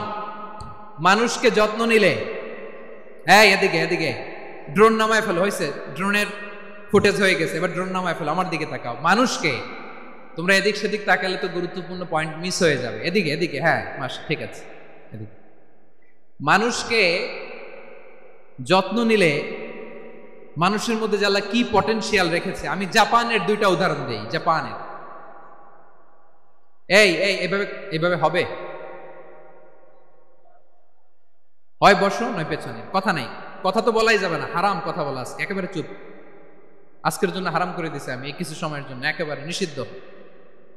জাপানের দুইটা উদাহরণ দেই, খেয়াল করে একটু শুনেন, বুঝবেন। আল্লাহ, 2022 সালে জাপানের সাথে জার্মানির খেলা, ফিফা ওয়ার্ল্ড কাপ 2022। এক পক্ষে জাপান, আরেক পক্ষে কোন দেশ? কথা শোনে নাই। এক পক্ষে কোন দেশ, আরেক পক্ষে সবাই। এক পক্ষে, আরেক পক্ষে। ওই খেলায় জিতেছিল জাপান, জিতেছিল 22 সালের এই ফিফা ওয়ার্ল্ড কাপে। জাপান ফুটবল খেলায় জিতে as a part of their celebration তারা খেলার পরে পুরো স্টেডিয়ামটারে ক্লিন করে, the fan base of Japan, lakh lakh মানুষ খেলা দেখতে যায়, তো এত ডাস্টবিনও তো নাই, তো যারা ডাস্টবিনে জায়গা পায় নাই তারা এই যে চকলেটের প্যাকেট, পানির বোতল, চিপসের প্যাকেট তারা এদিকে সেদিকে রেখে দিয়েছে। জাপানের ভক্তরা, জাপানের ফলোয়াররা as a part of their celebration তারা খেলার পরে পুরো স্টেডিয়ামের সব ময়লা আবর্জনা ক্লিন করে তারপরে বিদায় নিয়েছে। তাদেরকে কি ক্লিন করার দায়িত্ব দেয়া হয়েছিল? এই যশোর, জাপানের যে ছেলেরা খেলা দেখতে গেছিল ওদেরকে কি ক্লিন করার দায়িত্ব দিছিল? তারা কি স্টেডিয়ামের পরিচ্ছন্নতা কর্মী? তাদের আকল, তাদের সিক্স সেন্স তাদেরকে বলেছে। ছোটবেলা থেকে জাপান গভর্নমেন্ট ওদেরকে এত পরিচ্ছন্নতা শেখায়, ক্লিনলিনেস অ্যাওয়ারনেস ক্যাম্পেইন করায়। ক্লাসে আমি দেখেছি, ক্লাসে নিজের বেঞ্চ নিজে মুছে, ক্লাসের মাঝখানে একটা সময় দেয়, নিজের টেবিল নিজে মুছে, নিজের ক্লাসরুমটা নিজে পরিষ্কার করে, রাস্তাঘাটে একটা ধুলা নাই, ময়লা নাই, একটা টিস্যু নাই। খেলার পরে গোটা বিশ্বকে তাক লাগিয়ে দিয়েছে। জাপানের ফ্যানরা সবার রেখে যাওয়া গার্বেজ, টিস্যু, বোতল পরিষ্কার করে তারপরে স্টেডিয়াম থেকে বিদায় নিয়েছে। আমরা কেন এমন হইতে পারলাম না? আমরা কেন এমন হইতে পারলাম না? জাপানের যারা এগুলো করছে ওদের 3টা করে চোখ না? চোখ তো 3টা জাপানও লাগো, জাপানও লাগো, হাত তো 4টা, কান তো 6টা। হ্যাঁ, নাকি আমার মতো 2 হাত 2 কানওয়ালা মানুষ? চোখে দেখলে ওটা মানুষ না। চিন্তা করছেন? তার মানে জাপানিজদেরকে যে গ্রুমিং করে শিখানোর মাধ্যমে পরিচ্ছন্ন বানানো গেছে, ওরা যেমনি মানুষ আমরাও মানুষ। আমাদের সন্তানদেরকে শেখালে তারাও পারবে, পারবে কিনা? 2 নম্বর উদাহরণ বলি। চট্টগ্রাম ফেনীতে যারা গিয়েছেন, মেঘনা গোমতী ব্রিজ প্রকল্প নাম শুনছেন? মেঘনা একটা ব্রিজ পার হওয়া লাগে। এই মেঘনা গোমতী, এখানে 3টা ব্রিজ, কাঁচপুর সহ এই 3টা ব্রিজের নির্মাণ কাজ, রেনোভেশনের কাজ দেয়া হয়েছিল জাপানের একটা কোম্পানিকে। কাকে? জাপানের কোম্পানি নির্মাণ শেষে 738 কোটি টাকা বেঁচে গেছিল, এটা গভর্নমেন্টের হাতে দিয়ে তারা বিদায় নিয়েছে। কত টাকা? 738 কোটি টাকা। যত প্রাক্কলিত ব্যয় নির্ধারণ করা হয়েছে সব টাকা সরকার, তৎকালীন সরকার 2019-এর সরকার, কারা ছিল তো জানেন? এই 2019-এর সরকার তাদেরকে দিয়েছে। তারা রিনোভেশন নির্মাণ শেষে 738 কোটি টাকা অতিরিক্ত বেঁচে গেছিল, এটা আবার গভর্নমেন্টের হাতে বুঝাই দিয়ে তারা বিদায় নিচ্ছে। আমরা কেন এমন হইতে পারলাম না? জাপানের ওরাও মানুষ, আমরাও মানুষ, তার মানে মানুষে মানুষে পার্থক্য আছে না নাই? আচ্ছা, জাপানের 2টা উদাহরণ দিলাম, এবার আমার দেশের 2টা উদাহরণ দিব না? হ্যাঁ, বাংলাদেশের 2টা উদাহরণ দিই। 1 নম্বর উদাহরণ, গত সপ্তাহে আপনারা জানেন কক্সবাজার আমার একটা প্রোগ্রাম ছিল, তো হেলিকপ্টারে গিয়েছিলাম। ফেনী জেলা যখন পার হচ্ছি আমি দেখলাম 3টা উইন্ডমিল। উইন্ডমিল চিনেন তো? বিশাল পিলার, 3টা 4টা পাখা থাকে। বায়ু বিদ্যুৎ কেন্দ্র, বাংলাদেশের প্রথম বায়ু বিদ্যুৎ কেন্দ্র এটা। মুহুরী প্রজেক্ট বলে এটা, সম্ভবত মুহুরী প্রজেক্ট। তো সাগরের বাতাসের ঝাপটায় এটা ঘুরে এনার্জি হয়, ইলেকট্রিসিটি উৎপাদন হয়। তো আমি পাইলটকে বললাম, ভাই এগুলো থেকে কেমন ইলেকট্রিসিটি উৎপাদন হয়? হুজুর একটু হয় না, কিছুই হয় না। কিছুই হয় না মানে? বলে হুজুর বাংলাদেশে যত উইন্ডমিল আছে এটার পাখা একটাও ঘুরে না। আল্লাহ, বলেন কি? তাহলে যে কোটি কোটি টাকা ব্যয় করে যে উইন্ডমিল, হুজুর ভিতরে ফিটফাট, উপরে ফিটফাট, ভিতরে সদরঘাট। তার মানে কোটি কোটি টাকা দিয়ে এই উইন্ডমিল বানায়, এখানে কিছু নাই। দুর্নীতির আড্ডাখানা, আখড়াখানা বাংলাদেশ, ঠিক কিনা বলেন? হায় রে, জাপানিজরাও মানুষ, আমরাও মানুষ। আমার এক নিকটাত্মীয় সরকারি চাকরিজীবী, উনি আমাকে বললেন, বাংলাদেশের আরেকটা উদাহরণ দেখি। উনি আমাকে বললেন, যে প্রতি বছর আমাদের অফিসের ফার্নিচার চেঞ্জ করে। আমি বললাম প্রতি বছর ফার্নিচার চেঞ্জ করে কেন? বলে যে ফার্নিচার নতুন পারচেজ করলেই তো ওইখানে টাকা, নতুন কিনতে পারলেই টাকা, নতুন উন্নয়নের সবক শোনাতে পারলেই টাকা। প্রথম আলোর রিপোর্ট, কি আলো? প্রথম আলোর রিপোর্ট, গত 15 বছরে উন্নয়নের নামে লুটপাট হয়েছে প্রায় 3.25 লাখ কোটি টাকা। কার রিপোর্ট? আমাদের বানানো কথা। প্রথম আলোর রিপোর্ট। গত 15 বছরে কারা ছিল জানেন তো? হ্যাঁ, শুধু ওনাদেরকেই দোষ দিয়ে লাভ নাই। স্বাধীনতার পর থেকে শুধু শাসকের হাত বদল হয়েছে, আমরা কিছু পাই নাই, ঠিক কিনা বলেন? শুধু ওনাদের দোষ দিয়ে কি লাভ? একদল খাইছে, আরেক দল খাওয়ার জন্য রেডি হয়ে আছে। আমরা এরকম চাই না। আমরা চাই স্বাধীন সার্বভৌম বাংলাদেশ। আমরা চাই দুর্নীতিমুক্ত বাংলাদেশ। আমি নিউজটা যে কতবার বললাম, এটা কি সম্ভব? 3.25 লাখ কোটি টাকা লুটপাট, মানে লুটপাট করতে করতে এদেশের জনগণকে ফুটপাতে বসাই দিচ্ছে। প্রিয় ভাইয়েরা, জাপানের মানুষও মানুষ, আমরাও মানুষ। সিদ্ধান্ত আপনার, কোন মানুষ হবেন, ভালো মানুষ না খারাপ মানুষ? আজকের আলোচনার বিষয় হচ্ছে মানব সম্পদের উন্নয়ন, human resource development. It's a process to increase the capacity of knowledge, skill, capacity of the people of a country. একটা দেশের মানুষের জ্ঞান, তাদের দক্ষতা কি করে বাড়ানো যায়, বাড়িয়ে দেশের উন্নয়ন করানো যায়, এটাই হচ্ছে মানব সম্পদ উন্নয়নের মূল কথা। তাহলে মানব সম্পদ হচ্ছে একটা দেশের সবচাইতে শক্তিশালী পুঁজি। প্রাকৃতিক সম্পদ, খনিজ সম্পদের চেয়েও দামি হচ্ছে মানব সম্পদ। আমার প্রিয় যশোর, প্রাকৃতিক সম্পদ, খনিজ সম্পদের চেয়ে দামি সম্পদ কি সম্পদ? আল্লাহ তাআলা দয়া করে আমাদেরকে এই মানব সম্পদ দিয়েছেন। আসুন আমাদের এই মানুষগুলোকে আমরা সোনার মানুষ বানাই। রাজি আছেন তো সবাই? রাজি আছেন? মানুষ পারে না এমন কোনো কিছু নাই, চাইলে সব পারে। এজন্য মানুষকে তারবিয়া দিতে হবে, যথাযথভাবে তাদেরকে গড়তে হবে। আসুন আমরা সিরাতের আয়নায় বিশ্বনবীর জীবনী থেকে দেখি তিনি কিভাবে হিউম্যান রিসোর্সকে ম্যানেজ করতেন। যদি আপনাদের সময় হয়, দু একটা উদাহরণ দিয়ে আজকে আমি আমার আলোচনার বিদায় নেব। হবে? সময় হবে কয়েক মিনিট? হ্যাঁ, শান্ত থাকবেন তো? শান্ত থাকবা? হ্যাঁ, ঠিক আছে। এই ধাক্কার মধ্যে ঢুকছে, এবার মজা বুঝতেছো তো? হ্যাঁ, মানা করছিলাম না? ঠিক আছে, টের পাও। হ্যাঁ, ঠিক আছে। যে আওয়াজ করবে আমি ওকে দেখতেছি, কে কে আওয়াজ করে দেখতেছি। শেষ কথা, শেষের দিকে চলে আসছি। বিষ্ণু ইসলাম কিভাবে হিউম্যান রিসোর্সকে ম্যানেজ করতেন, মজার কথা আছে কয়েকটা, বলে বিদায় নেব। বিশ্বনবী কিভাবে এই মানব সম্পদকে ম্যানেজ করতেন? বিশ্বনবী he was a very good talent hunter, চৌকস ট্যালেন্ট হান্টার ছিল। কার মধ্যে কি ট্যালেন্ট আছে দেখলেই বুঝে ফেলতেন। সুবহানাল্লাহ পড়বেন না? কি নবী আমরা পেয়েছি! He was a very good talent hunter. আমার নবী তিনি চৌকস ট্যালেন্ট হান্টার ছিলেন। কার মধ্যে কি প্রতিভা বের করতেন, ওই প্রতিভাকে ইসলামের কল্যাণে কাজে লাগাতেন। সুবহানাল্লাহ বলেন। যাকে যেই জায়গায় সেট করলে ভালো হবে তাকে ওই জায়গায় সেট করতেন। কয়েকজন সাহাবীর জীবনী শোনাই। আবু মাহজুরা রাদিয়াল্লাহু তাআলা আনহু, মক্কার মুয়াজ্জিন, আগে ছিল মুশরিক, পরে হয়েছে মুমিন। উনি কিভাবে মুমিন হইলেন এই ঘটনাটা একটু আপনাদের শোনাতে চাই। তো আপনাদের তো সময় নাই হাতে। হ্যাঁ, সময় আছে? এই জেনজি শেষ করে দিল আজকের প্রোগ্রামটা। 1 ঘন্টা ধাক্কা ধাক্কি করে কেমনি দাঁড়ায় আছে আমি বুঝলাম না।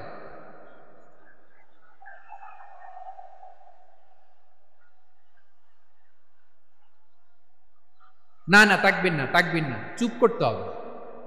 What I need you stop, just shut up, চুপ। হ্যাঁ, ঠিক আছে, এইভাবে।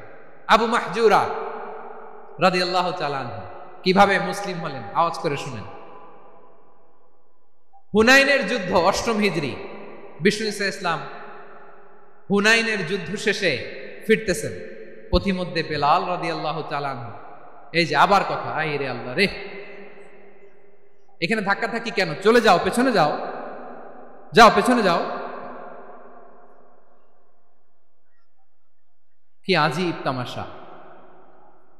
যেখানে যায় এখানে ধাক্কা ধাক্কি, মারামারি, গায়ের উপরে, কাঁধের উপরে, শাউটিং। অনেক গুরুত্বপূর্ণ কথা পয়েন্ট করে নিয়ে আসে যে বলবো, এই শাউট করার কারণে প্রোগ্রামটাই নষ্ট করে দেয়। আসছে আমার ভালোবাসা দেখাইতে, প্রোগ্রামটাই শেষ করে দিয়ে চলে যায়। স্টপ। আবার কথা বল, স্টপ। হুনাইনের যুদ্ধে 8ম হিজরি, কত হিজরি? সবাই বলেন না একটু, কত হিজরি? 8ম হিজরিতে হুনাইনের যুদ্ধে রাসূল সাল্লাল্লাহু আলাইহি ওয়াসাল্লাম ফিরে আসতেছেন মদিনায়। পথিমধ্যে বেলাল রাদিয়াল্লাহু তাআলা আনহু আযান দিচ্ছেন। কি দিচ্ছেন? তো পাশে ছিল মুশরিকদের একটা পল্লী। কিছু মুশরিক তরুণ, কিছু অমুসলিম কিশোর, তারা আযানকে ব্যঙ্গ করতেছে। আমাদের বাংলায় মুখ ভেঙ্গানো বলে আর কি। বেলাল রাদিয়াল্লাহু তাআলা আনহু আযান দিচ্ছেন, ওই বাচ্চাগুলো মুশরিক, তো ওরা আযানকে ব্যঙ্গ করতেছে, বিকৃতি করে ওরাও আযান দিচ্ছে। উদ্দেশ্য হচ্ছে আযানকে নিয়ে ঠাট্টা করা। উদ্দেশ্য কি? ঠাট্টা করা। ব্যাপারটা মনে কষ্ট পাওয়ার মতো ব্যাপার না? কিন্তু বিশ্বনবী ওইখানে দেখেন কি খুঁজলেন। বিশ্বনবী খেয়াল করলেন অমুসলিম কিশোরদের মধ্য থেকে একটা কিশোরের গলাটা বড় দরাজ গলা, কণ্ঠটা বড় সুন্দর। খেয়াল করে দেখলেন যে কিছু কিশোর বেলালের আযানকে ব্যঙ্গ করে, বিকৃতি করে, কিন্তু একজনের কণ্ঠ দেখতে পাচ্ছেন না এত দূরে, কিন্তু কণ্ঠটা বড় সুন্দর, দরাজ গলা। বিশ্বনবী সাহাবীদেরকে বললেন, ধরো এগুলারে, ধরো। সবগুলারে ধরে বিশ্বনবী সামনে আনা হলো। ওরা হাঁটু গেড়ে বসলো। বিশ্বনবী বললেন, তোমাদের মধ্যে কে যেন ব্যঙ্গ করে আযান দিচ্ছিল, তার গলাটা বড় উঁচু, গলার বেসটা বড় মজবুত, মেলোডিয়াস, সুমধুর কণ্ঠ। কে? আবু মাহজুরা বলে, আমার বন্ধুরা সবাই আমার দিকে আঙ্গুল দেখায়, আমি পড়ে গেছি বিপদে। রাসূল সাল্লাল্লাহু আলাইহি ওয়াসাল্লাম বাকি অমুসলিম তরুণদেরকে ছেড়ে দিলেন, বললেন তোমরা যাও। এবার আবু মাহজুরারে পাইছে। আবু মাহজুরার চুলের মধ্যে হাত দিলেন বিশ্বনবী, মাথায় হাত দিয়ে বললেন, এবার আযান দাও দেখি। আবু মাহজুরা বলে, আমি তো আযান দিতে জানি না, কারণ আমি তো বেলালেরটা শুইনা দিছি, আমার তো মুখস্থ নাই, আমি তো আযান দিতে জানি না। বিশ্বনবী বললেন, জানো না? তাহলে আসো, আমি তোমারে শিখাই দেই। সুবহানাল্লাহ পড়ো। আবু মাহজুরা হাঁটু গেড়ে বসে, বিশ্বনবীর মোবারক হাত আবু মাহজুরার চুলের মধ্যে। বিশ্বনবী আযানের মুআল্লিম আবু মাহজুরাকে বলতেছে, ঠিক আছে তোমারে শিখাই দিচ্ছি, আমি যা যা বলবো আমার সাথে সাথে বলো, পারবা? আবু মাহজুরা বলে, পারবো। বিশ্বনবী আযান দিচ্ছেন, মাথায় হাত দিয়ে আল্লাহু আকবার, আল্লাহু আকবার। আবু মাহজুরা এই বাক্যটা পড়লেন। বিশ্বনবী দ্বিতীয় বাক্য পড়তে আরম্ভ করলেন, আল্লাহু আকবার, আল্লাহু আকবার। আবু মাহজুরা এই বাক্যটা বললেন। বিশ্বনবী আবু মাহজুরার মাথার মধ্যে হাত দিয়ে তৃতীয় বাক্য বললেন, আশহাদু আল্লা ইলাহা ইল্লাল্লাহ,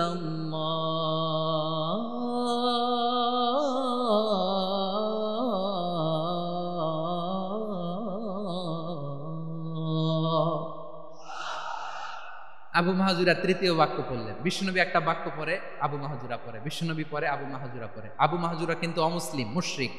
আবু মাহজুরা বলে, এক একটা বাক্য পড়ি আমার কলিজাটা গলে ঠান্ডা হয়ে যায়। এতদিন মুহাম্মদকে গালি দিতাম, এখন মুহাম্মদ আমার মাথায় যখন হাত রাখছে আমার সারা শরীর ঠান্ডা হয়ে গেছে। বিশ্বনবী আযান শেখাচ্ছেন, একটা একটা বাক্য পড়ে আবু মাহজুরাও পড়ে, বিশ্বনবী পড়ে, আবু মাহজুরাও পড়ে। পুরো বাক্যগুলো যখন শেষ, আযান শেষ, আবু মাহজুরাও যখন পুরো আযান পড়লেন, আবু মাহজুরা বললেন, এতদিন মুহাম্মদের চেহারা দেখলে আমার ঘৃণা লাগতো, আজ থেকে মুহাম্মদের চেহারার চেয়ে প্রিয় চেহারা আমার কাছে নাই। আবু মাহজুরা বললেন, ও মুহাম্মদ, আযানের বাক্য তো আপনি আমারে শেখালেন, এখানেই শেষ করবেন না, আপনি আমারে পড়ায় দেন লা ইলাহা ইল্লাল্লাহু মুহাম্মাদুর রাসূলুল্লাহ সাল্লাল্লাহু আলাইহি ওয়াসাল্লাম। বিশ্বনবীর সাথে দাঁড়িয়ে উনি শাহাদা পড়ে মুসলমান হয়ে গেলেন। এবার আবু মাহাজুরা বলে, ইয়া রাসূলুল্লাহ, ইয়া হাবিবাল্লাহ, আমি মুমিন হয়েছি, মুসলমান হয়েছি, আপনার কাছ থেকে আজান শিখার সৌভাগ্য আমি লাভ করেছি নবী। আমার কণ্ঠের বড় তারিফ করেছেন আপনি, আমার আজানকে আপনি পছন্দ করেছেন। একটা জিনিস আপনার কাছে চাই, আপনি আমাকে মক্কার মসজিদুল হারামের মুয়াজ্জিন হিসেবে অ্যাপয়েন্ট করে দে। বিষ্ণু ইসলাম বললেন, যাও আবু মাহজুরা, আমি তোমাকে পৃথিবীর শ্রেষ্ঠতম মসজিদ মক্কার মসজিদুল হারামের মুয়াজ্জিন হিসেবে অ্যাপয়েন্ট করে দিলেন। দেখছেন কিভাবে ট্যালেন্ট হান্টিং করতে হয়, কিভাবে হিউম্যান রিসোর্স মানব সম্পদকে ব্যবহার করতে হয়। আসছিল আজানকে ভেঙ্গাইতে, আসছিল কেন? আজানকে ব্যঙ্গ করার জন্য, বিকৃত করার জন্য। আজানকে বিকৃত করতে যে ইসলামের সবচেয়ে শ্রেষ্ঠ মসজিদের মুয়াজ্জিন হয়ে গেল। পড়েন সুবহানাল্লাহ। হযরত আবু মাহজুরা রাদিয়াল্লাহু তাআলা আনহু ওনার এই সুললিত কণ্ঠ ব্যবহার করে মসজিদুল হারামে এত সুন্দর করে আল্লাহু আকবার বলে আজান দিতেন। মানুষগুলোর, মুসল্লিগুলোর, মক্কাবাসীর হৃদয়কে তিনি বিগলিত করে দিতেন। মানুষের হৃদয়কে ঠান্ডা হয়ে যেত। শুধু এখানেই শেষ না আমার যশোরের ভাইয়েরা। বিশ্বনবী যখন সাইয়েদনা আবু মাহজুরা রাদিয়াল্লাহু তাআলা আনহুকে আজান শিখাচ্ছিলেন, বলেন তো বিশ্বনবীর হাতটা কোথায় ছিল? আবু মাহজুরার মাথার সামনে, এই চুলের উপরে ছিল। আবু মাহজুরা ওই স্মৃতিটাকে ধারণ করবার জন্য, ওই স্মৃতিকে বহন করার জন্য বিশ্বনবীর মোবারক হাত আবু মাহজুরার কপালের চুলের যেই জায়গায় লেগেছে, মৃত্যুর আগের দিন পর্যন্ত আবু মাহজুরা মাথার ওই চুলে কোনোদিন ছুরি আর কামার লাগায় নাই, সেখানে কেচি লাগায় নাই, চুলের মধ্যে খুর লাগায় নাই। আবু মাহজুরা ডান দিকের চুল কাটতো, বাম দিকের চুল কাটতো, পেছনের চুল কাটতো, সামনের চুল কাটতো না। আবু মাহজুরা রাদিয়াল্লাহু তাআলা আনহুর সামনের চুলগুলো বড় হতে হতে যখন এত বড় হয়ে যায়, তিনি চুলগুলো পেঁচিয়ে মাথার মধ্যে রাখতেন। তারপরে তিনি পাগড়ি পরতেন। সবাই জিজ্ঞেস করতো, আবু মাহজুরা, এটা আবার কেমন স্টাইল? দেখতে তোমার কি বিদঘুটে লাগে? কেমন অড লাগে? কেমন খারাপ দেখা যায়? মক্কায় এমন কোন মানুষ তো দেখি নাই, ডানে চুল কাটে, বায়ে চুল কাটে, পেছনে চুল কাটে, সামনে কাটে না। ওরে আবু মাহজুরা, কেমন দেখা যায় তোমারে? তুমি সামনের চুল কাটো না কেন? আবু মাহজুরা বলে, আমি হাঁটু গেড়ে পেয়ারা নবীর সামনে বসেছিলাম, আমার এই মাথার চুলের মধ্যে মুবারক হাত লাগিয়ে বিশ্বনবী নিজে আমাকে আজানের প্রতিটা বাক্য শিক্ষা দিয়েছেন। বিশ্বনবীর মোবারক হাত, পবিত্র হাত আমার মাথার চুলের যেই জায়গায় লেগেছে, আমি চাই ওই চুলগুলা নিয়ে আমি আমার কবরের ভিতরে যাব।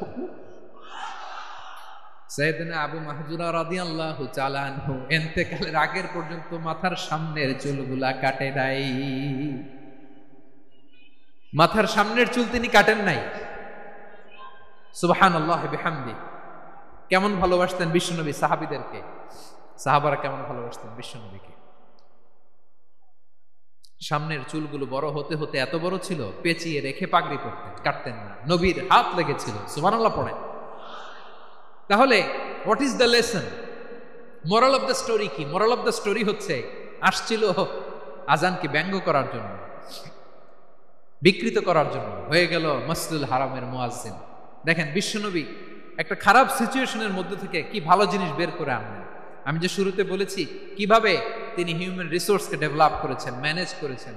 তিনি যে চৌকস ট্যালেন্ট হান্টার ছিল, দেখেন সবার মধ্যে থেকে এর বাছাই করে মুয়াজ্জিন বানাই দিয়েছেন। সুবহানাল্লাহ পড়েন। তার মানে এই না সবাইরে ধরে ধরে উনি মুয়াজ্জিন বানাইছেন।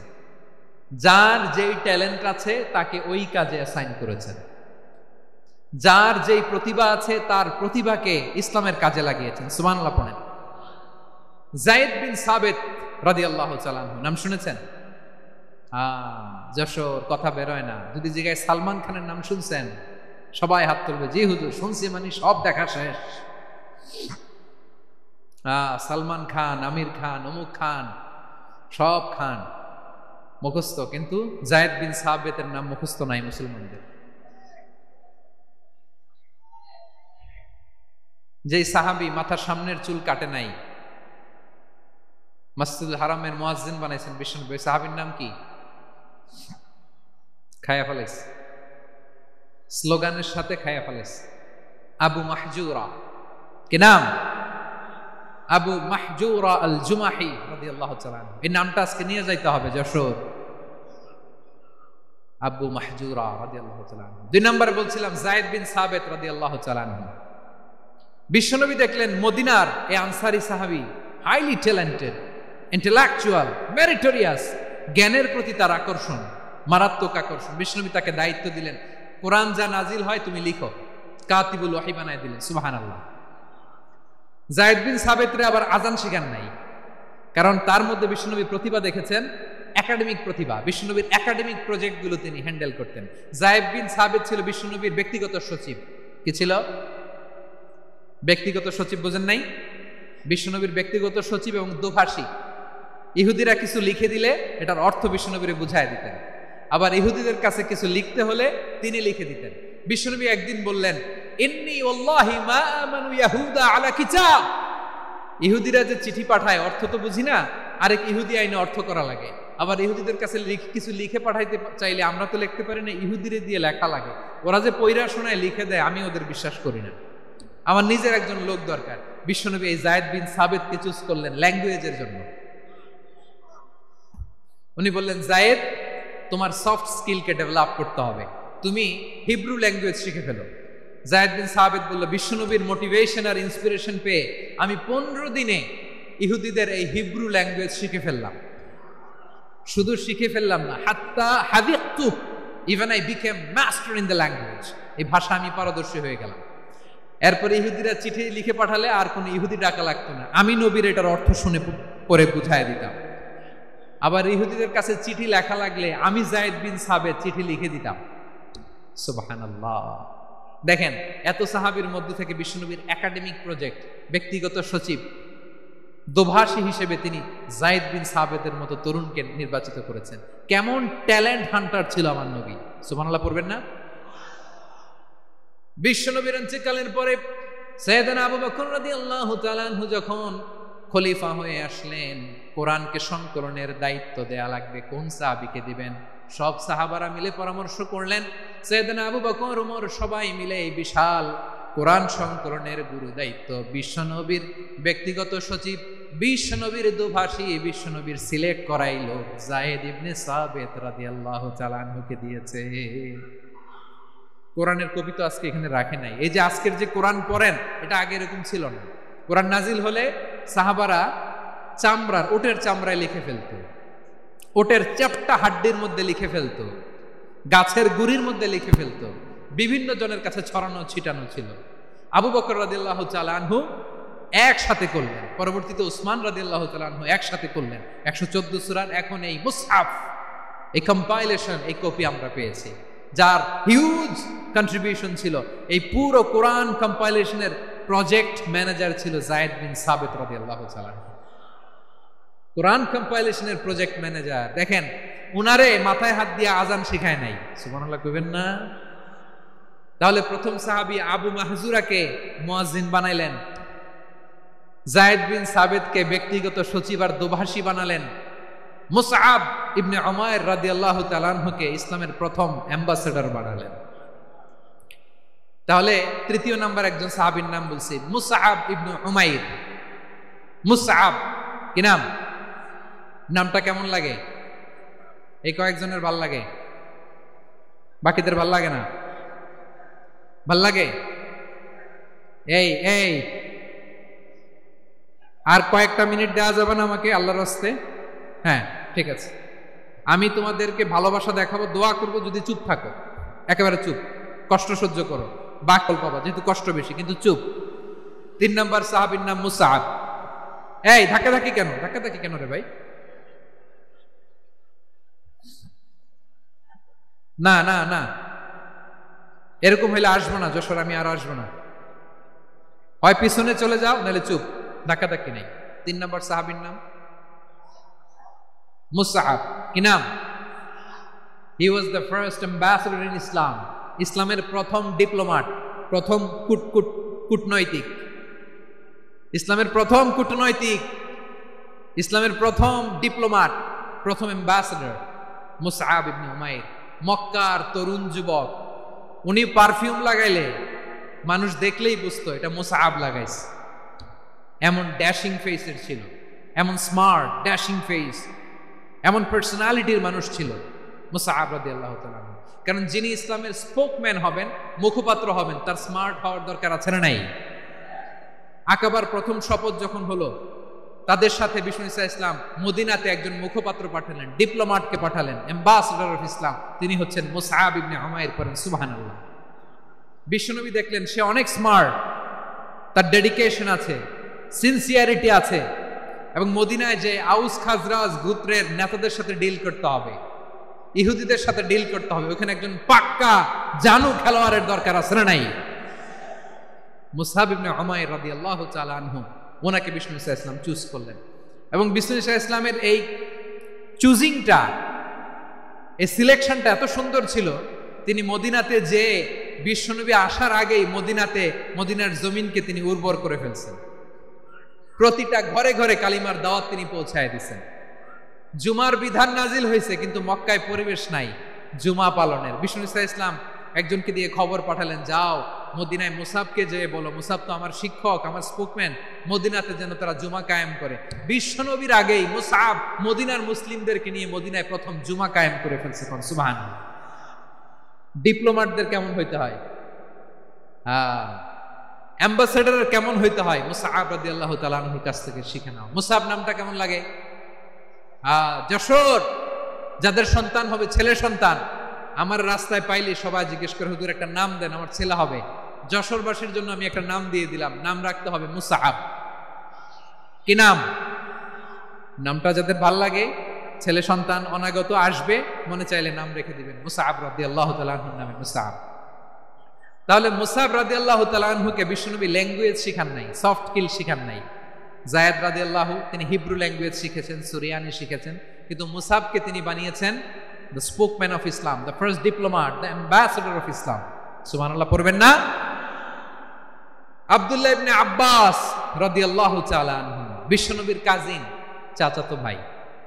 আবার মাইমুনা রাদিয়াল্লাহু তাআলা আনহু, মাইমুনা নবীর স্ত্রী, তিনি ছিলেন আব্দুল্লাহর আপন খালা। তো নবীর বউ যদি উনার খালা হয়, নবী তার কি? বুঝে নাই, নবী তার কি? খালু। তাহলে সম্পর্ক অনেক গভীর, কাজিন আবার খালু, ছোট্ট মানুষ, তাই রাতে মাঝে মাঝে ঘরে থাকতো। বিশ্বনবী দেখলেন আব্দুল্লাহ যেহেতু আমার ঘরে ঢুকতে পারে, আব্দুল্লাহরে এই উম্মতের বড় শিক্ষাবিদ বানাইতে হবে। কথা বোঝে নাই? আব্দুল্লাহকে কি বানাইতে হবে? শিক্ষাবিদ, এডুকেটর অফ দিস উম্মাহ, এই উম্মার শিক্ষাবিদ বানাইতে হবে। তাই আব্দুল্লাহ ইবনে আব্বাসকে বিশ্বনবী হাতে কলমে শিক্ষা দিয়েছেন। আহারে, আর এরপরে যে কি ভাষা আসবে তোমাদের জন্য আমার মুখ থেকে আমি নিজেও জানি না। 1 ঘন্টা যাবত ধাক্কা ধাক্কি মারামারি, তো আসতে বলছে কে তোমাকে? পেছনে চলে যাও, জায়গা না পেলে পুরো প্রোগ্রামটাই নষ্ট করে দেবে।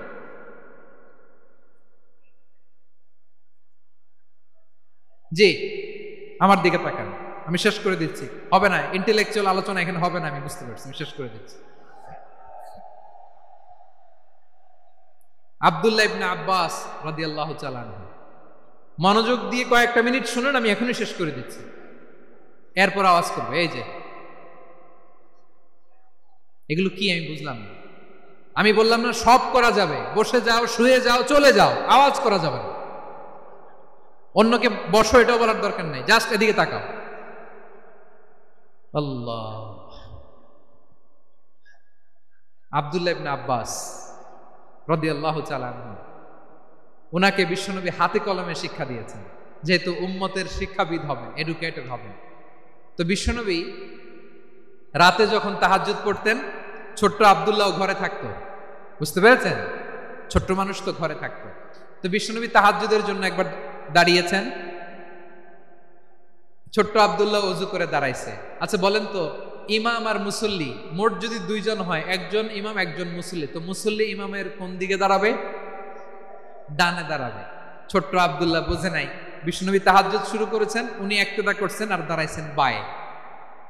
কোথায় দাঁড়িয়েছেন? আব্দুল্লাহ বলেন, যখন আমি বায়ে দাঁড়ালাম, আখাযা রাসূলুল্লাহ সাল্লাল্লাহু আলাইহি ওয়াসাল্লাম উযুনি আল ইয়ুমনা ইয়াফতিলুহা, বিশ্বনবী নামাজরত অবস্থায় আমার কান ধরে টেনে আমার ডান দিকে এনে দাঁড় করায় দিলেন, পড়েন সুবহানাল্লাহ। দেখেন হাতে কলমে শিক্ষা। আর জীবনে ভুল হবে? কথা কয় না, আর ভুল হবে? আর ভুল হবে না। এভাবে বিশ্বনবীর অনেক সঙ্গ পেয়েছেন, সফর করেছেন, একই বাহনে বসেছেন, এক বাহনে বসে লম্বা নাসিহত করেছেন, বলেছেন ইয়া গোলাম ইহফাজিল্লাহ ইয়াহফাজকা ইহফাজিল্লাহ তাজিদহু তুজাহাক ইযা সাআলতা ফাসআলিল্লাহ ওয়া ইযা ইসতাআনতা ফাসতাইন বিল্লাহ। আল্লাহর বিধান মানো, আল্লাহর বিধান রক্ষা করো, আল্লাহ তোমায় রক্ষা করবে।